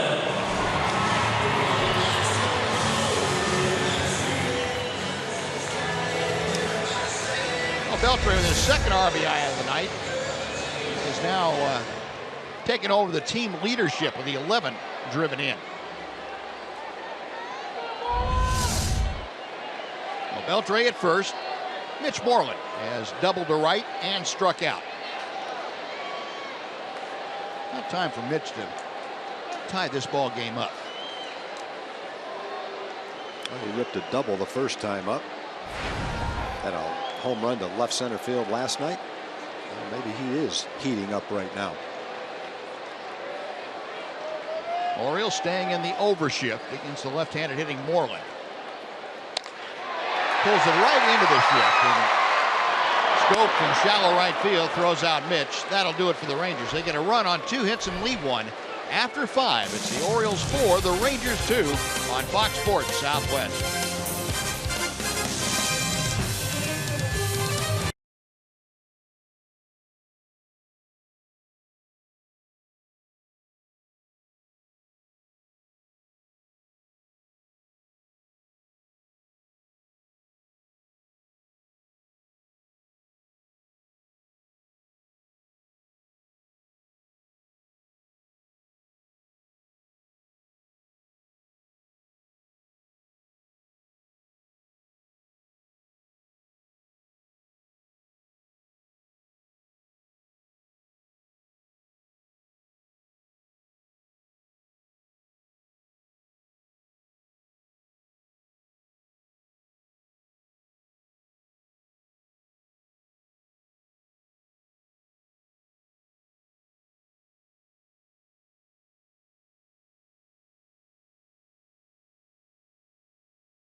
Company Dollar Hot Dog Night is this Wednesday. Rangers take on the Houston Astros. Head on out to Globe Life Park. You can enjoy ballpark hot dogs for just $1 each. And don't forget to wear your red. You're red out the Astros. Visit TexasRangers.com for tickets or call 972-RANGERS. Colby Lewis back to the hill. And he is dealing to the top of the order. That's Joey Rickard for the Orioles. Rickard 1 for 3 tonight with an infield single. A ball and a strike.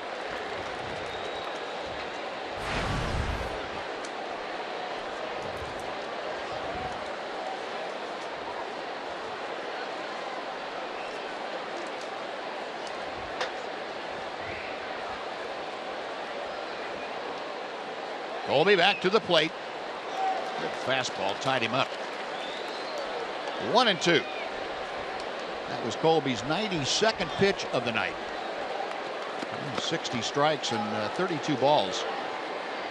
Mentioned the 3 home runs, solo home runs to Machado, Jones, and Chris Davis.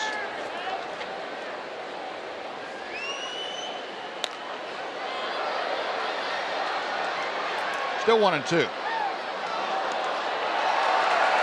And you think going in, this is not really a favorable matchup for Colby as far as being a fly ball pitcher and a team that likes to hit a lot of fly balls out of the ballpark. Colby's done a very good job of making sure, first of all, that when he has given up the home run, the bases were empty. So there's only 1 run. And secondly, he used his slider to great effect tonight. Also spotted up his fastball. Probably has thrown more fastballs inside for effect tonight to set up that slider. This is a Baltimore team that now has 23 home runs in their first 11 ball games. Got him swinging. Good breaking ball. There's the slider you're talking about, Buzz. 5th strikeout for Colby. Right where you wanted to throw it.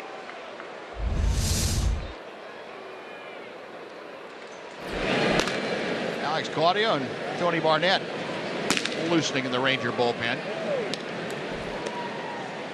Newest member of the rotation, Nick Martinez, is out there too.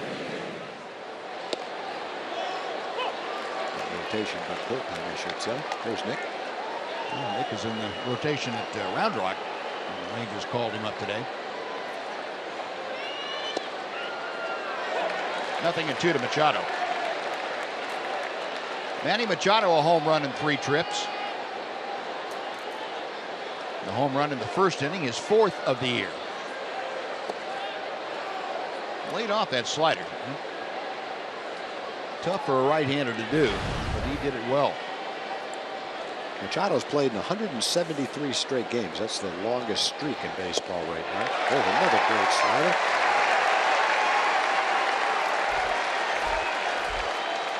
Six strikeouts, 4 of them coming in the last 9 hitters. Good pitch.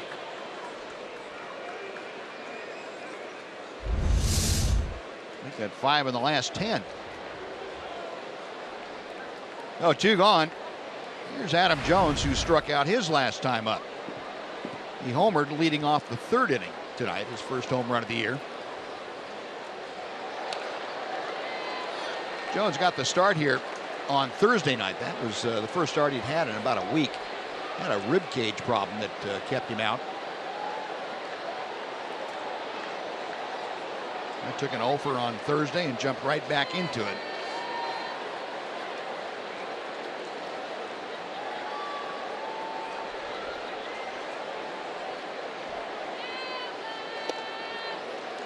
Took something off the breaking ball, and the curve stayed inside. 1-1. Orioles tonight 4 runs on 10 hits. Rangers 2 runs on 7 hits. Pitch down and in.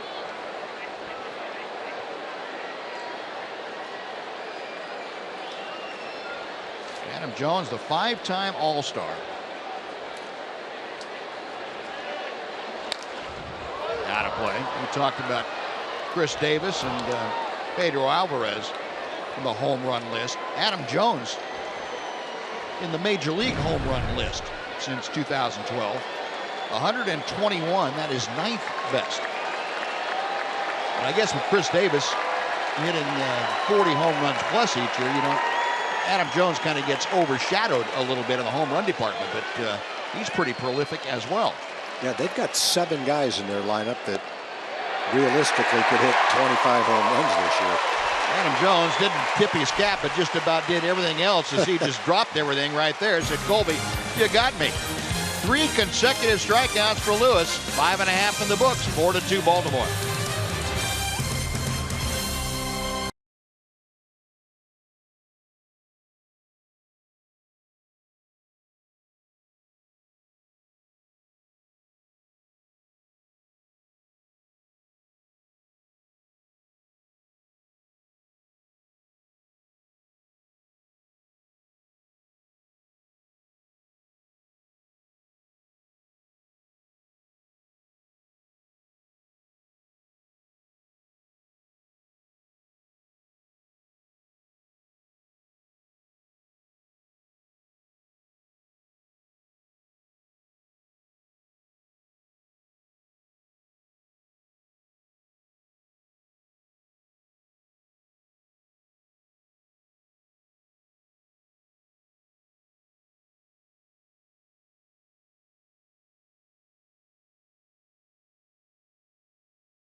Time now for the Sonic Slam Inning, brought to you by Sonic. Tonight's jackpot is worth $900 and dinner for 2 at Sonic Drive-In. If a Ranger hits a home run during this inning, Deborah Wichterich from Burleson is going to win $900. And if a Ranger hits a grand slam this inning, Deborah's going to take home $25,000. You can register any participating Sonic restaurant. Ryan Rua starting things off against Giovanni Gallardo. And Rua with a count of 1 ball and 1 strike. Ryan has grounded out twice tonight. 0 for 2 in his start. Now the average at .333.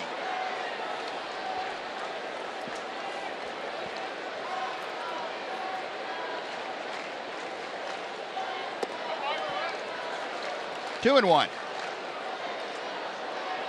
Ryan brings in a 3-game hitting streak that's seen him be a .500 hitter. He's gone 6 for 12 coming into play tonight. Now 6 for 14. And he popped it up. Gallardo had him out on his front foot a bit. Scope takes care of it. 1 gone. And before Rougned Odor steps in, we send it over to Aaron Hardigan for a Chevy game break.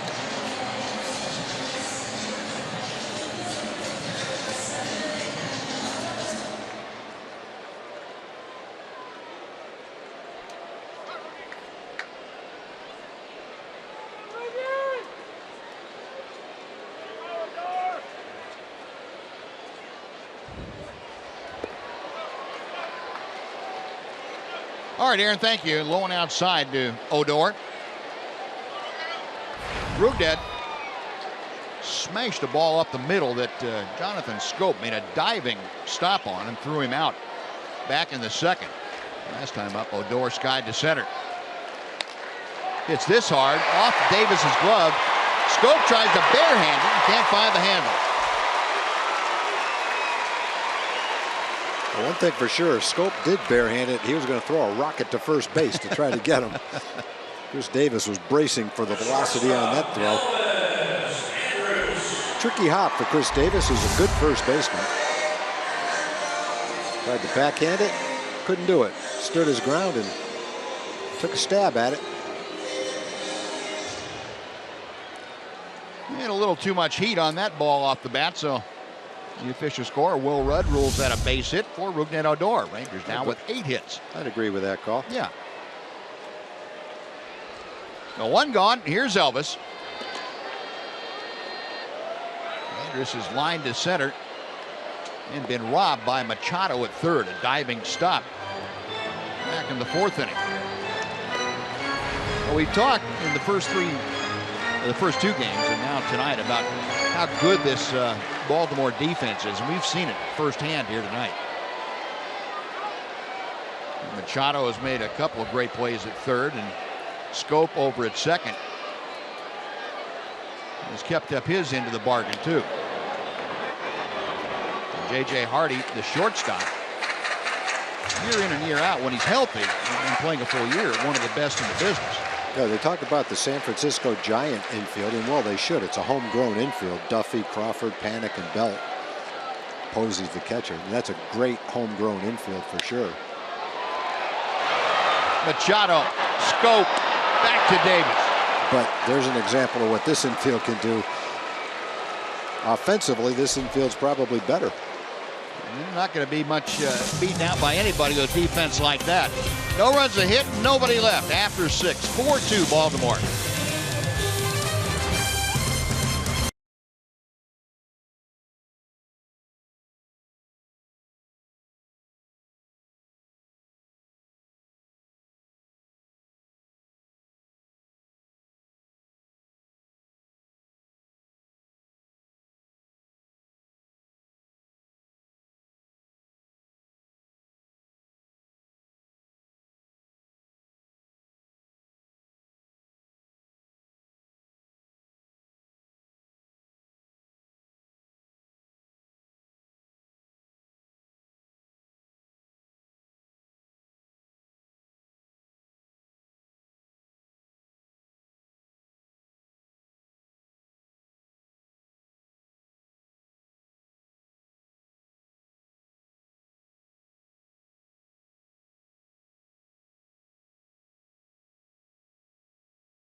Game summary got a little loud around home plate. The contact by Manny Machado. That ball jumped into the bullpen. A solo home run. Also a solo home run for Adam Jones over the bullpen in left field. His first of the year. Then Chris Davis hit a sinking line drive that just got over the glove of Nomar Mazara. So 3 solo home runs. Adrian Beltre, meanwhile, a fielder's choice ground out. His second RBI of the night. He's accounted for both the Ranger runs. 4-2 in favor of the Orioles as Baltimore comes to bat here in the 7th, facing the new Ranger pitcher, Keone Kela.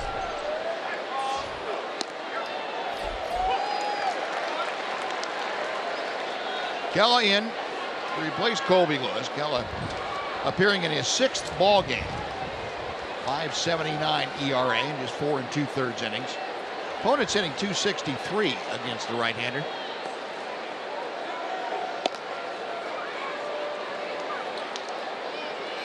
1-1 to Chris Davis. Rangers in that overshift, and they shift against Davis no matter what the situation.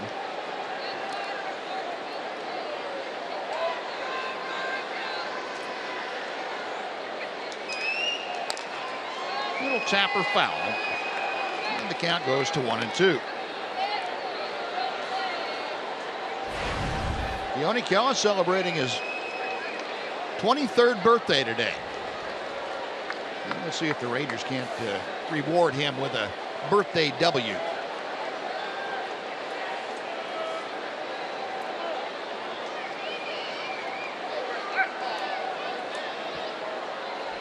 A home run for Davis to go along with a single, his first 2 hits in this series. Single came back in the first inning. Fastball, and he went around, peeled down to third base, and Jordan Baker said, "Yeah, that's far enough." The one gone. Right fielder Mark Trumbo. Well, our Jimmy John's delivery of the game, and Colby Lewis delivered about 95 of them this evening. He had a good slider working tonight. He had 7 strikeouts. He struck out the last 3 that he faced in the ballgame.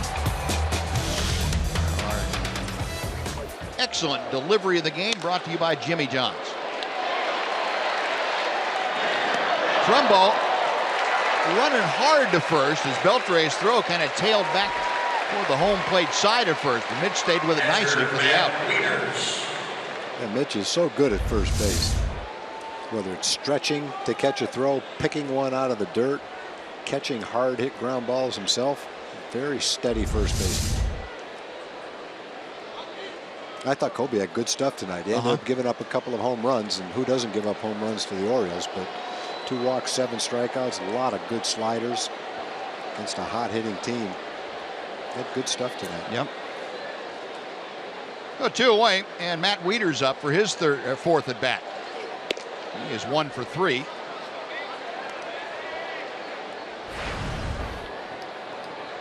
Wieters working his way back into being the everyday catcher. And you mentioned that it wasn't until the latter part of June last year he was able to get back into the big league lineup at all, coming back from Tommy John surgery. Slices one down the left field line. That is going to be fouled up against the sidewall. 1 ball, 1 strike. Nice crowd on hand this Saturday evening here at Globe Life Park in Arlington. Ranger fans hoping to have a lot to cheer for in the way of a comeback here tonight. Breezy evening. Wind coming in from left center field toward home plate at about 20 to 25 miles an hour. Got him. That was on strike 2. I was ready to ring him up. He got him for strike 2. Yeah, he did. I was waiting to see if he threw it to Adrian to find out if it was a strikeout or not.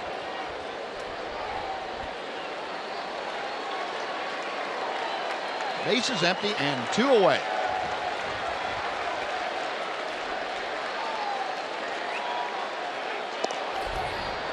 Two and 2 now.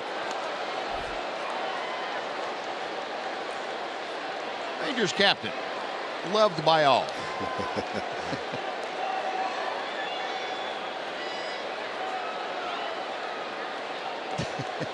Sit down and get out of my way. Yeah. And that pitch a bit low. The count is full.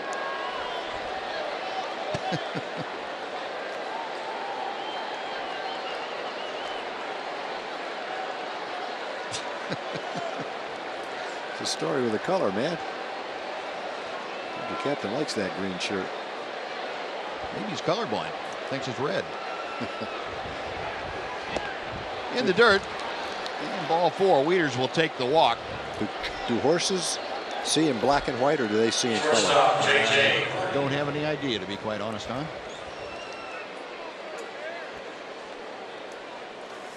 We'll have to ask Ranger captain when we get him up press room next time.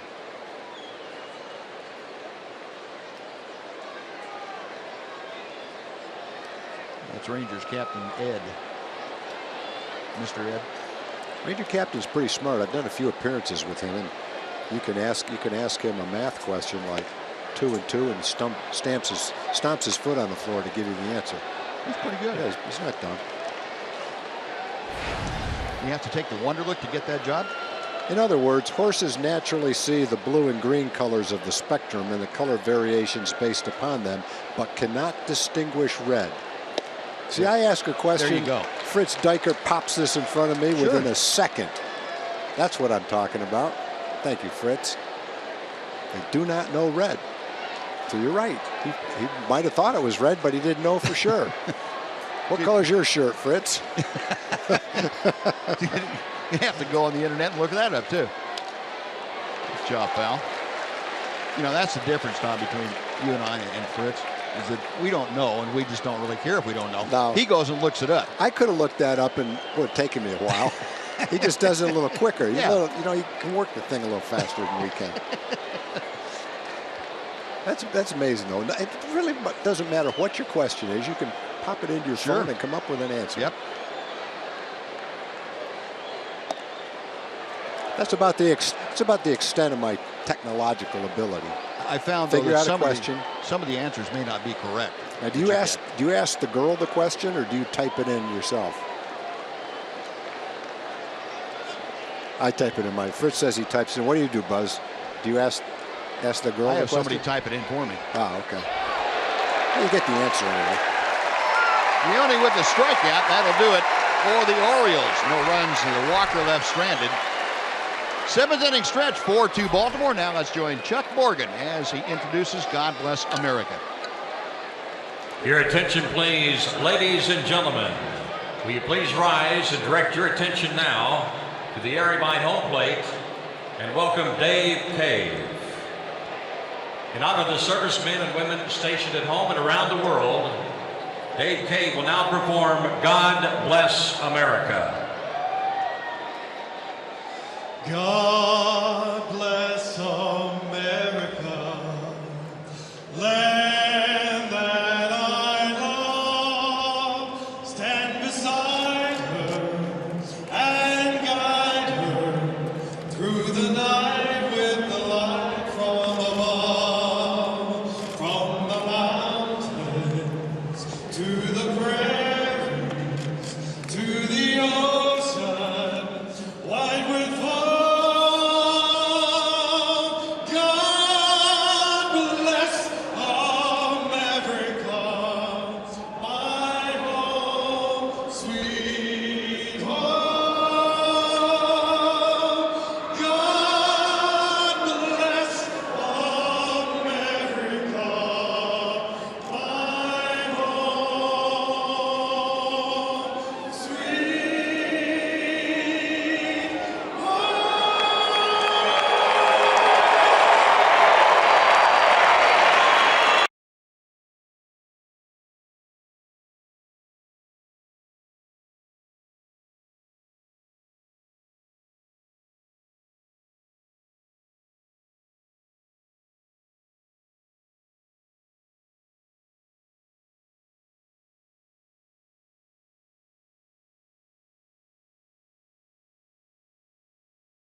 It's 4-2, and we go to the bottom of the 7th inning. Let's take a look at our Kubota power stats for this evening. A lot going on in the Windy City. Chicago Windy City Aces, as a matter of fact. Chris Sale, the White Sox, off to a great start. 3-0. Went 8 last night. A 2.35 ERA. And across town, Jake Arrieta. Man. Doing him a little bit better. A 1.23 ERA and 3-0. Pretty good strikeout to walk ratio for both those guys. 20 strikeouts and 2 walks for Jake Arrieta. I guess you have to say he's the best pitcher in baseball right now after last year. I would think so. What he's doing right now. What do you have, an 0.82 ERA the second half of the season? You know what it was? He was under 1. I know he didn't give up many runs. Yeah. Chris Sale, tough as it gets too. Early in the season, 3-0. Bottom of the 7th and the bottom of the Ranger order. Brett Nicholas to start things off. Brett has hit the ball hard a couple of times. He singled to left and fly deep to center. Giovanni Gallardo missing inside. 3 balls and no strikes. Well, Gallardo, whose next pitch will be number 100 for tonight. And it is ball 4, a 4-pitch walk. And we'll see if the red flag has been run up for Buck Showalter. Well, there weren't a lot of games last year where Giovanni pitched into the 7th inning. He had a nice ERA. And it was pretty much 5-6 innings. A lot of pitches, but he always seemed to be able to get out of an inning and keep the damage down. Have to give him credit. 13-game winner for a pennant-winning team and a 3.40 ERA. It was a nice season for him. Pitching deep into the ball game was not part of the program. Delano to Shields, showing bunt. He takes strike 1. He saw the bullpen. DJ McFarland, the left-hander. You would figure that with Nomar Mazara and Prince Fielder, both left-hand hitters to follow, that that's who TJ McFarland is getting ready for. But first of all, here's Delano, who is 1 for 3 tonight with a double and a run scored. Takes that for strike 2.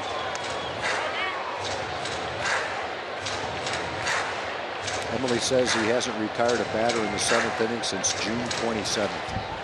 Thanks, Em. Thanks, Em. Of what year? Oh, she means last year? I believe it was last year. Okay.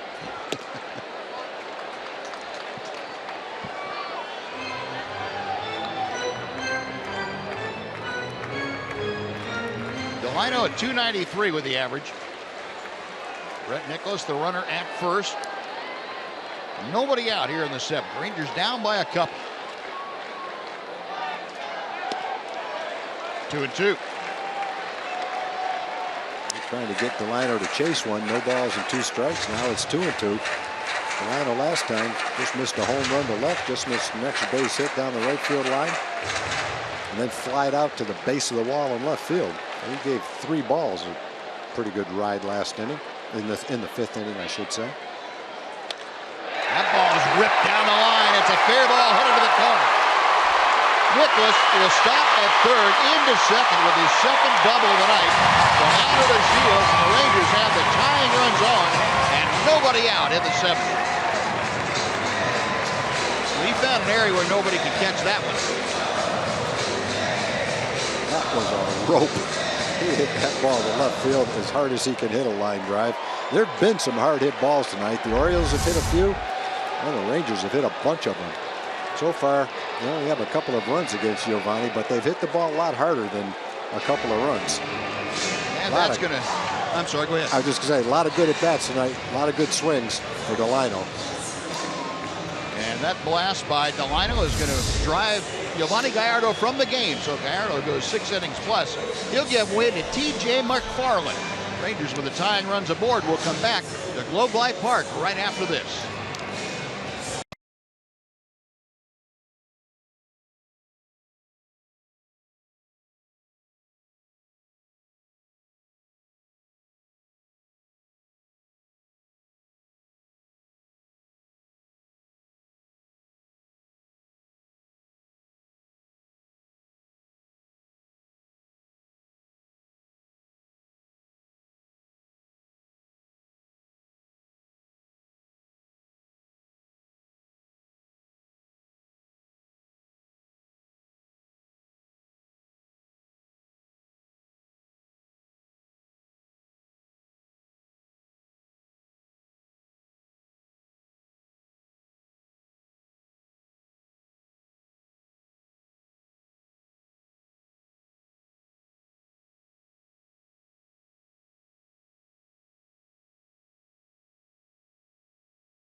leading the Rangers.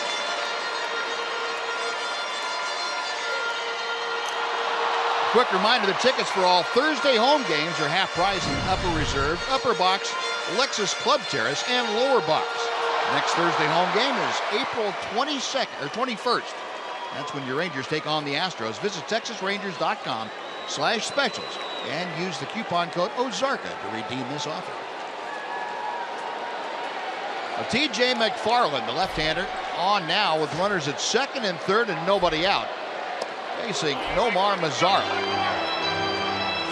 A swinging strike one. McFarland appearing in his 5th ball game.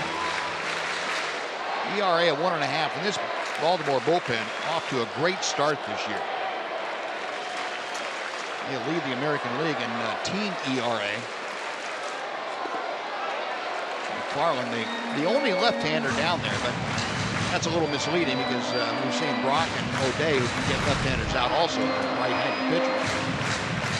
McFarland, their left-handed specialist matchup guy.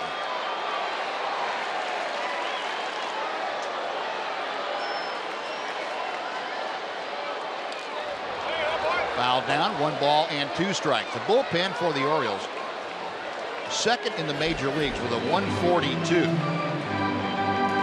Orioles bullpen has held the opposition to a 199 batting average. Action in the Ranger bullpen is Sam Dyson up and throwing.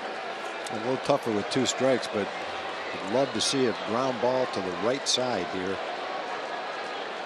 Score a run and move a runner to third. 2-2 now.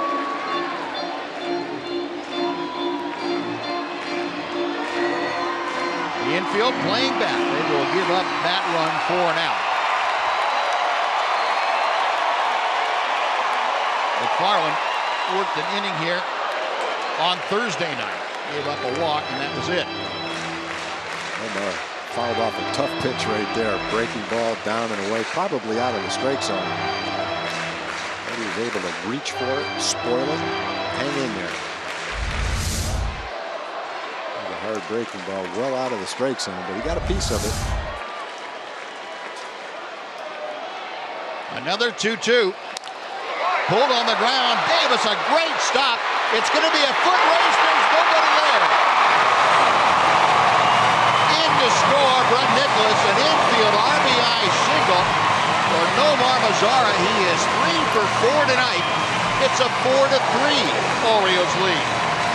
All right, that at bat shows you the kind of young hitter he is. 20 years old, facing a left-handed specialist. He fouled off the tough pitch and gets another one, only this one got a little bit of the plate anyway, and he hit the ball pretty hard too. Chris makes a great diving play, but the lefty doesn't get over to cover first base, and it turns into first and third, still nobody out. So nice job by Nomar to pick that run. A left-hander like McFarland has a real disadvantage against a hitter who runs well, and that's a left-hander typically falls off the mound a little bit toward third base. So he's got to spin around, and he's already at a 2 or 3 step disadvantage when he takes off. And Nomar made it pay off. First and third, still nobody out. Here's Prince Fielder. Right down the line, stepping on first for the out. The throw to the plate, not in time. Delino to Shields beats the throw from Davis to slide in with a tying run. Well, we are deadlocked at 4. Thank goodness it was Delino running at third base, because that was a close play. Davis tagged first base, got a good arm, just like Mitch Moreland at first base. But fortunately, it's Delino running, and with his speed, he's flying right now. He just gets that arm in before the swipe tag, and Rangers have tied the game. Good job. Both lefties driving in a run. And with first base open now, Mazara down there at second. They're going to walk Adrian Beltre to bring up Mitch Moreland. Crowd not real thrilled with that. First time that this crowd has really had much to cheer for since the second inning.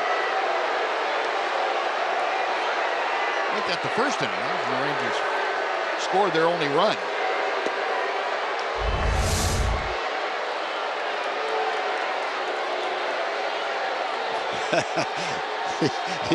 he knows he just barely got in. He needed all his speed to beat that throw. Great camera shot. Exciting play. Well, the intentional pass puts Beltre at first. Mazara is at second. It's Moreland coming to the plate. Moreland 0 for 4 in his career against T.J. McFarland.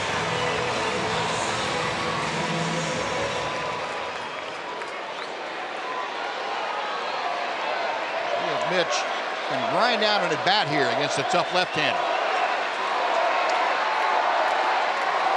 Orioles infield not in a complete overshift this time. You see J.J. Hardy right behind Nomar Mazara at shortstop. Drive to right field. It is deep. Off the wall. Mazara scores. Beltre to third. Moreland an RBI double. The Rangers lead it 5-4. The only thing that kept that ball in the ballpark is it had top spin on it. Mitch was a little bit out in front of it, hit the ball on top, and it was spinning and hooking, and it didn't have that lift to carry out of the ballpark. Certainly hit hard enough to carry, but the hooking action to it made it hit the top of the wall instead of going into the front row of the seats. Second double for Mitch. And bring in the go-ahead run.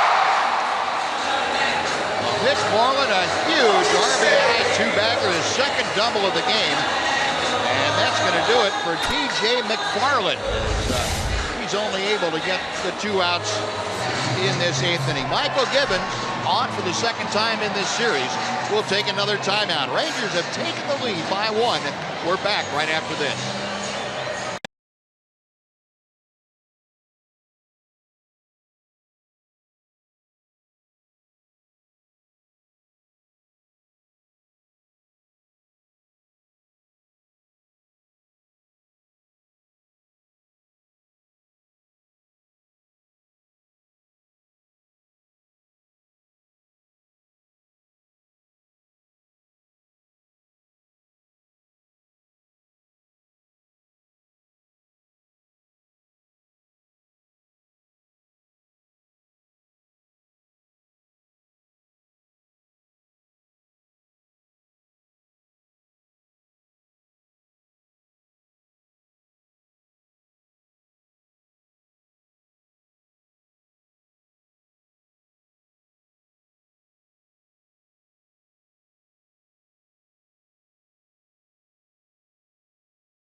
Now the Globe Life Park has come alive here in the 7th inning. The Rangers have put 3 on the board.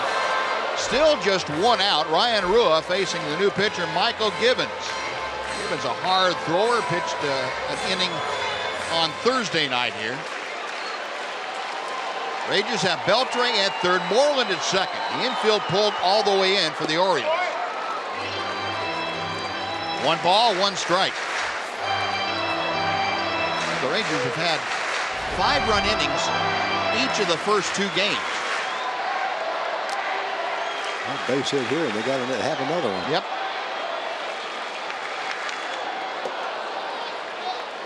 1-2.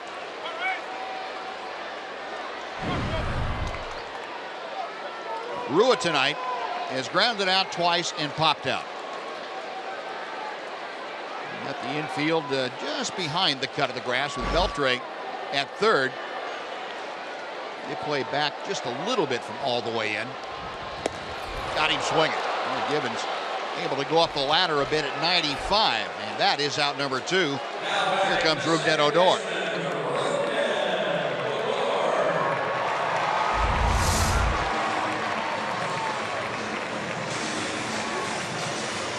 Sidearm fastball with great velocity, 95 miles an hour up at the top of the strike zone. He was going for a strikeout right there, second and third and one out. And he got it. Let's see if Rugnet can cash him in. Odor 1 for 3 tonight. Foul ball makes it 0-1. Well, first base is open, but if you go back to the first game when Givens came in, Elvis hit a 100-mile-an-hour bullet right by his head into center field for a base hit. So maybe they're saying the way Elvis is swinging the bat right now, came into the game hitting 360. They're going to try to get Rugnet out. See if it works. In the dirt. Nice stop by Waiters. At least he kept it on the dirt around home plate. He did. That just a fraction of an inch from going all the way back to the screen and resulting in a run. Just barely able to block it. You see him turn his glove. Got the webbing of his glove on the ball. Good shot that had Adrian coming down that line, yeah, too. He was ready. He was coming. 1 ball, 1 strike. Base hit to right field. Beltre will score. Coming around third is Moreland. The ball gets by Trumbo. Rugnet racing for third. He's going to stop there. A 2-run single. It is 7-4 Rangers. Well, some big hits in the inning. It was a big hit for Rugnet. Pitching to Rugnet with first base open. It didn't work that time. But, you know, you got Elvis is hot. Elvis is knocking in runs at the bottom of the order, making contact. That's what the feeling was. Go after Rugnet. And Rugnet found the hole. Trumbo missed the ball. Both runs were going to score anyway. And the Rangers, again, have a 5-run inning. Right down the middle of the plate. That is not going to get Rugnet out very often. Elvis taking that breaking ball for strike 1. Trumbo just fanned on it.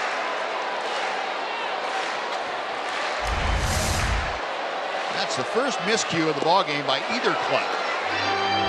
See if the Rangers can make it pay. Rugnet's wondering if he can go all the way around.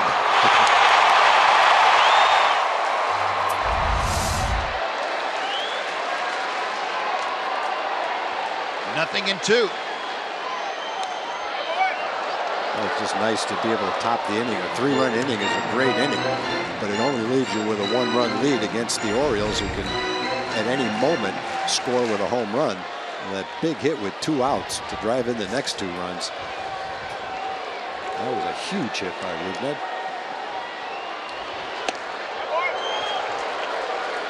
Ball and 2 strikes. Yeah, that hit and Mitch Moreland's RBI single to tie, or RBI double to tie the game.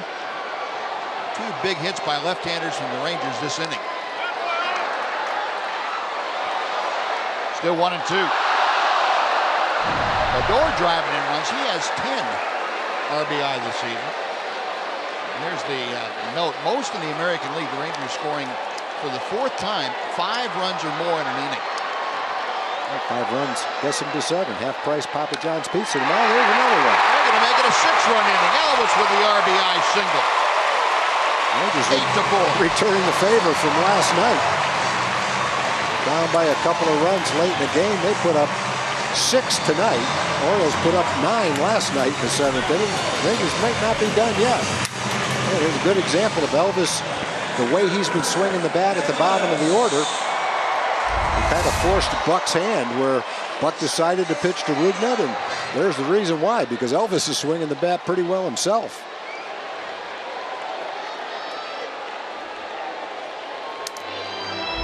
The Rangers have batted around now. Showalter can do nothing except stand on that second step of the dugout and say, what if? Sometimes you push the buttons and they come up right, and sometimes they don't. Yeah, you know, big league manager, they've got those decisions to make, and if it doesn't work, it doesn't mean it was the wrong decision, because the next guy could have driven in too as well. You go with Your statistics, you go with who's hot, you go sometimes with your gut. But you have tough decisions to make all day long, and just because it didn't work out didn't mean it wasn't the right decision. Yeah, and that's percentages. We talk about that all the time. You go with the percentages. Well, percentages will tell you how probable it is. They don't say this is going to happen. Yeah, that doesn't mean it happens 100% of the time. That's right. Yeah, and it's pretty tough too when you start making decisions and you don't factor in the emotion of the situation. Like Rangers have emotion on their side in this inning, so your chances of success against them are reduced. Yeah. Well, last night the Orioles hit 4 home runs to get their 9. The Rangers haven't hit a home run in this inning, but it's been a great rally. A couple of walks, 3 singles, couple of doubles, clutch hits with 2 outs. Yep. Rangers are, this year, early in the year, doing a great job of hitting with men in scoring position. Last year, when they went 8-16, they were not hitting with men in scoring position. This year, they are. They're about 160 points higher at this time. That's right. They're up over 300 now. 303 coming in, and they haven't hurt their cause at all tonight. Brett Nicholas started the 7th inning, if you can remember back. Giovanni Gallardo was in the game, came out for the 7th inning, and walked Brett to start this inning off. Brett has a hard hit single and a walk, scored a run. Another nice game. Well, we saw Brett's credentials in the minor leagues, and they were always very solid offensive credentials. And you can see why with some of the nice at-bats he's had since he's been here. 2 balls, 2 strikes with 2 outs. Got him swinging. Well, Gibbons closes the door, but the horses have already gotten out of the barn. Rangers put 6 on the board as they send 10 men to the plate. We'll go to the 8th. Rangers now leading 8-4.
Tom, time for the Progressive Fan of the Game. We got to give it to Matt and Kay. They're celebrating their 7th wedding anniversary.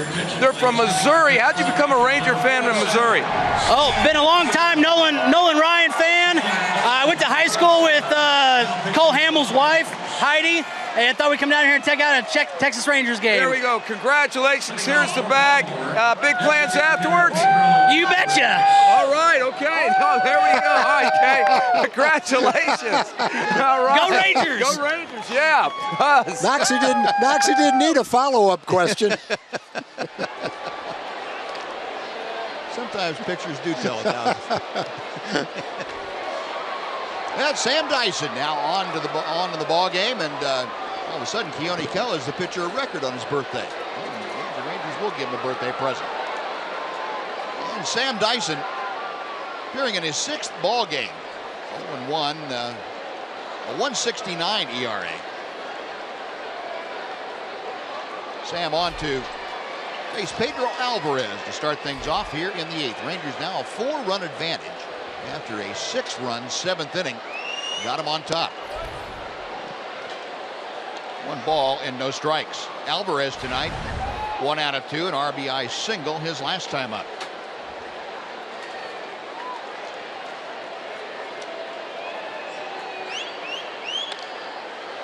Back and out of play.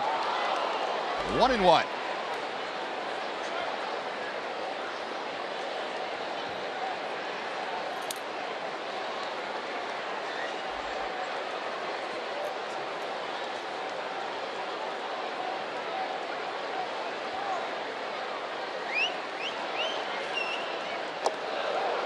Just a little wide. 2 balls and a strike. Well, Dyson and Alvarez only faced each other one other time, and Alvarez had an RBI single against him.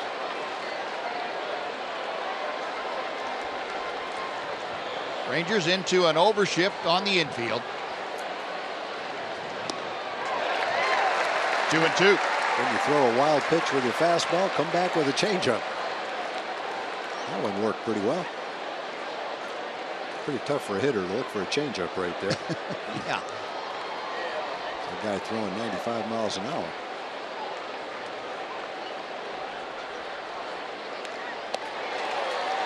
Oh, high changeup that time. That was a little easier to make contact with. Still 2-2. Alvarez facing the 27-year-old right-hander Sam Dyson. Dyson, of course, coming over from the Miami Marlins last year, trade deadline deal, and became a very big member of that Ranger bullpen going down the stretch. Rua to the foul line and out of play. Ball back about 6 rows. Threw him 3 straight changeups. A little bit harder though. That one was 90 miles an hour.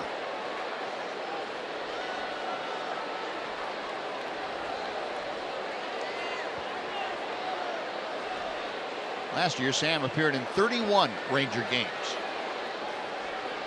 Had an ERA of almost nothing, 1.15. Got him swinging. Off-speed pitch. Dyson with a strikeout, 1 away. Jonathan Scope coming up. The bottom fell out of that one. Threw him 4 straight changeups. And when he kept it down, he got the swings and misses. Got it up, he got a couple of foul balls, but that last one was right where he wanted it. Jonathan Scope has flied out, popped out, and grounded out tonight. 0 for 3. Currently hitting at 289. There's a good fastball to the inside corner.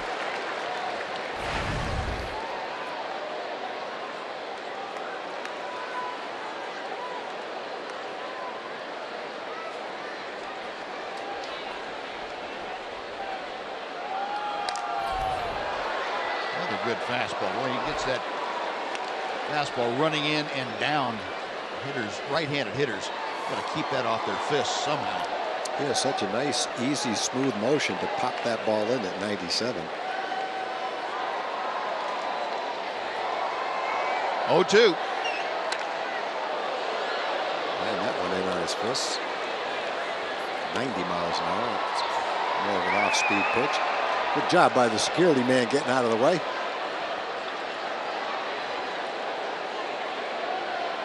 Straighten that helmet out and be ready. Man, that thing was like a heat-seeking missile. It was. That curved right around the barrier. Need to get him to bring a glove down there next time. Another 0-2 pitch. Got him swinging. A 90-mile-an-hour high change. I guess that's a changeup, isn't it? I think so. 90 miles an hour. It's hard to call something 90 miles an hour a changeup, but I guess when your fastball is 97, that's a good change of speed. It shows you how good the change of speed was because it was right down the middle. Well, back-to-back strikeouts. Now Dyson goes back to the top of the order. And Joey Rickard. Rickard tonight, a couple of strikeouts, a single in 4 trips.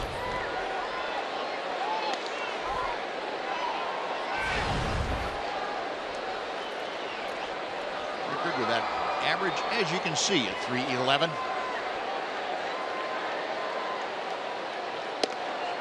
That was his signature pitch last year and still is. At 95s to 7 mile an hour tailing fastball in on the fist.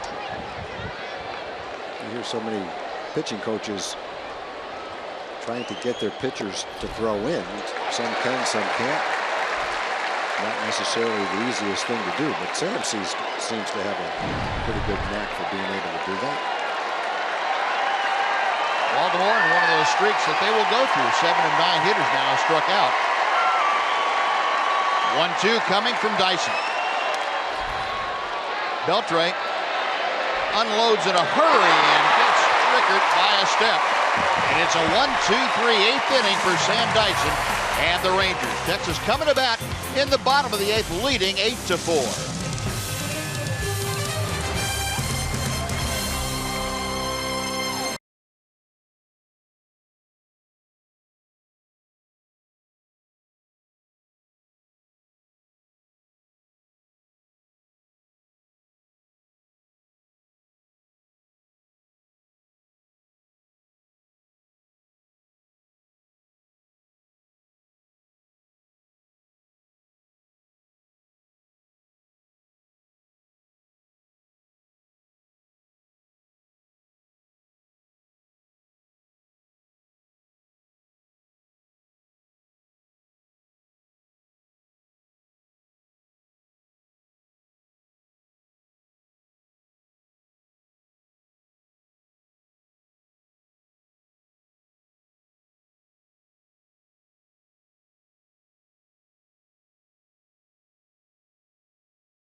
AT&T high-speed internet replay for you. And it was high speed for the Rangers in that 7th inning.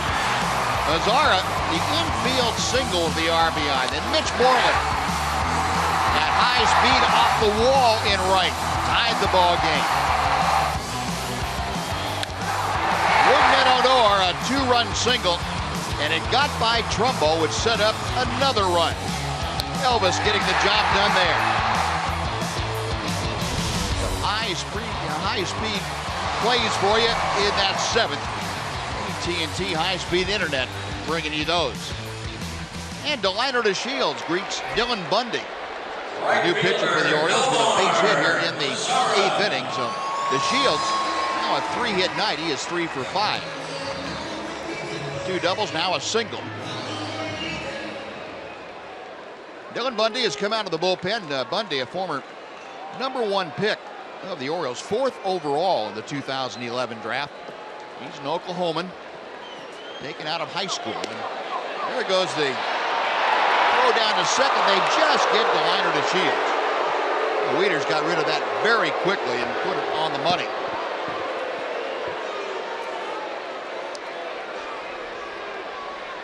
Well, Delino caught for the first time this year.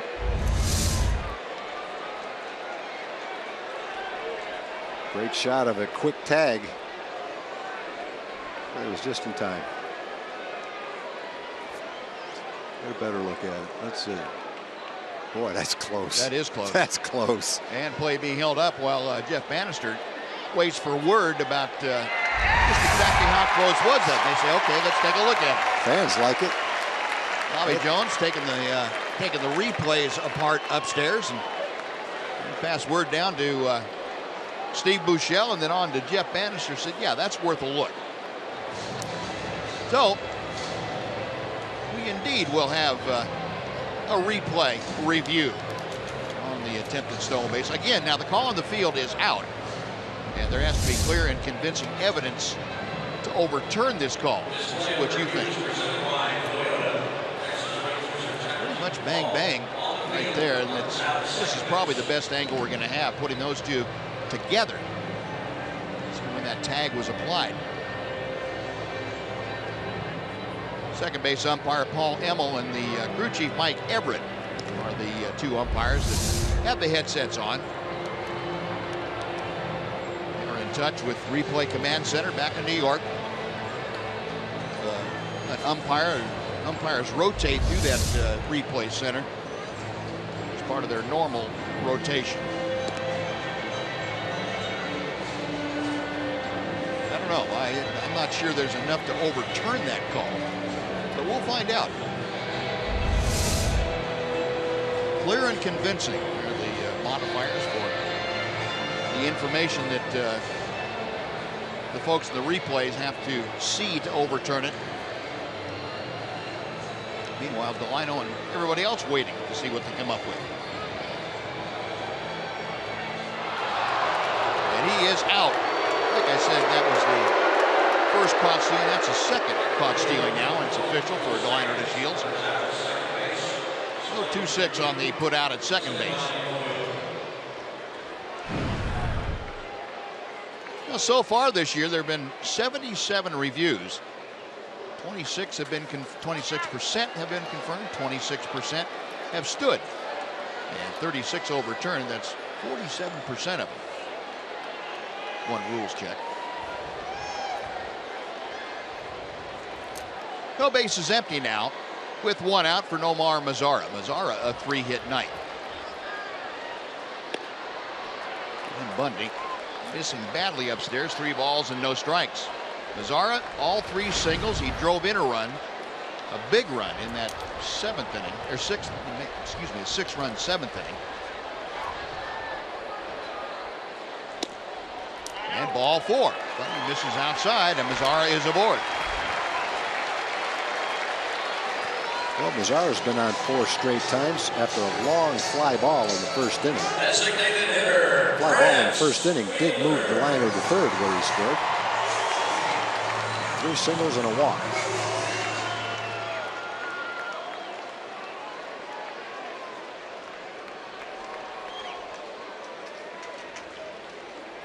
A 1-on, 1 out. Here's Prince.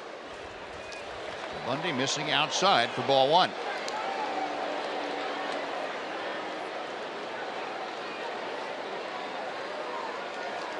Now Matt Wieder's going to go out there and see if he can't calm down the 23-year-old right-hander.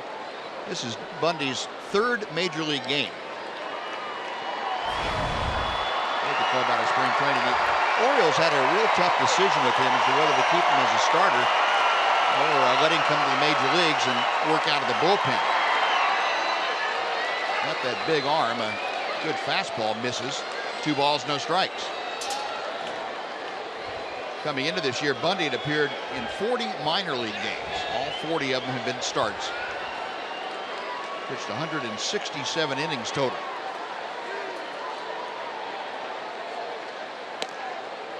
Two and 1. 167 innings isn't many when you're coming out of high school to be thrust to the big league level like that. No, he was such a great prospect. The time just ran out for protection. Didn't have the innings, but they really didn't have a choice. Otherwise, they might have lost him. Slowly hit out towards Scope. They turn it at second. It's a double play, 4-6-3, and the Ranger 8th inning comes to a close. No runs, a hit, and nobody left. It is the 9th inning we're coming to, and the Rangers leading the Orioles 8-4 on Fox Sports Southwest.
8-4 over the Orioles as we head to the top of the night. This game 3 of a 4-game set between Baltimore and Texas. The finale slated for tomorrow here at Globe Life Park in Arlington. It is an afternoon start, 2 o'clock here on Fox Sports Southwest. There you see a couple of the principals in this one. Derek Holland and his 5-2, 2.94 ERA career versus Baltimore will take the hill for Texas, weather of course permitting. Thanks to the fine folks at AT&T High-Speed Internet for getting us ready for Game 4, the finale of this 4-game set tomorrow between the O's and the Rangers. There's Pudge up there with his Delano DeShields socks. Nice to see that. And Aaron Hardigan, they're getting ready for Rangers Live after the ball game right here on Fox Sports Southwest. Sean Thomason throws one pitch to start the 9th inning to Manny Machado. And Rougned Odor gets a little pop-up. So 1 pitch, 1 away. Now this is not a save situation for Sean, but he came into a save situation on Thursday night and saved that ball game. As the Rangers won the opener of this series, now they're looking to make it 2 out of 3. You know, it almost feels, Buzz, when you're facing the Orioles and their home run power, that a 4-run game should be a save opportunity. Yeah, I agree with you. It just doesn't feel safe after the way they pounded the ball last night. But the Rangers pitched well today. Kobe, he gave up 4 runs and a couple of home runs, but he had good stuff and he was strong and made a lot of good pitches tonight. And up to this point in time, the bullpen has done well too. Keone Kela, Sam Dyson, and now Sean Tolleson backing up Colby Lewis. Adam Jones 1 for 4 tonight with that solo home run. Hard hit, but right there's Elvis who flags it down neatly. 2 gone. A routine play for a guy with good hands out there. Yep.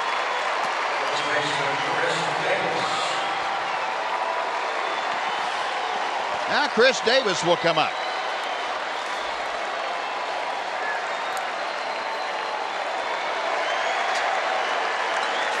Crowd here better than 39,000 tonight. 39,493 on their feet applauding for Sean Tolleson and the Rangers to make it 2 out of 3. Chris Davis 2 for 4. Got a first inning single and a 5th inning solo home run, his 5th of the year.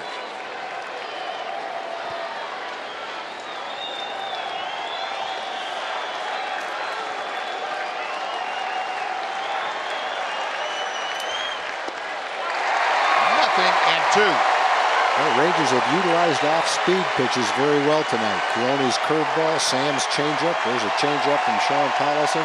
Kobe had a terrific slider tonight. And I guess against this kind of a home run hitting team, you better have good command of off-speed pitches. And Rangers seem to have had that ability to do that tonight. And Tolleson trying to back up with another changeup and left it high. 1 and 2. Yeah, if you have to rely on a fastball, unless you throw about 130, probably not going to fare very well. Well, Sam threw Alvarez 4 straight changeups. Call strike 3, and that is a winner. Sean Tolleson a 1-2-3 inning. The last 3 innings for the Ranger bullpen, 1 walk, and that was it. No other base runners.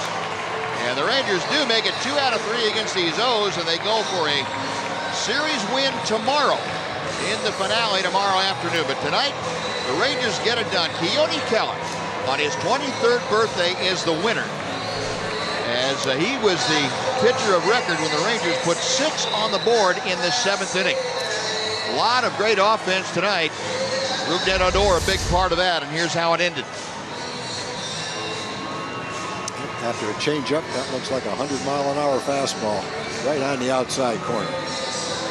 Ranger bullpen had a tough night last night, but a great night tonight.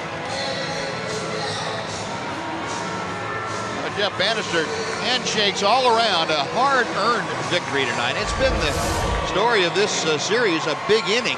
And tonight the Rangers made their big inning stand up. They couldn't last night, as the Orioles had a bigger big inning last night. But tonight, a little bit different story. They were able to get to that bullpen late in the ball game, and Colby Lewis did a very good job tonight. Tommy, you said, against a very hard-hitting ball club to keep it down. Let's go down to the field. Emily Jones is standing by. Thank you very much, Mitch Moreland. You guys with a big 7th inning had to feel good after the way things ended last night.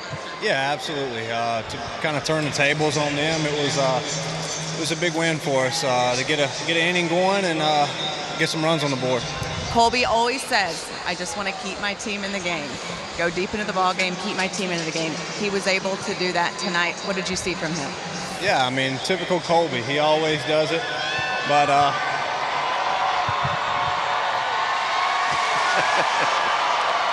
that's cold. I love how they're putting gumballs in there for you guys now. Yeah, that's cold. Yes.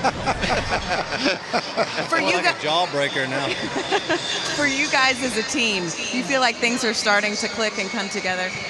I think so. We've got a really good team. Obviously, we hadn't got to clicking on all cylinders yet, but pitching's done a great job keeping us in the game. And, you know, it was a late win for us, but it was a big one. So try to carry it over into tomorrow, win the series. And then finally, great crowd here tonight. What's it like to hear them behind you guys? They're the best. They're the best. So, you know, appreciate the support. Let's keep it going all year.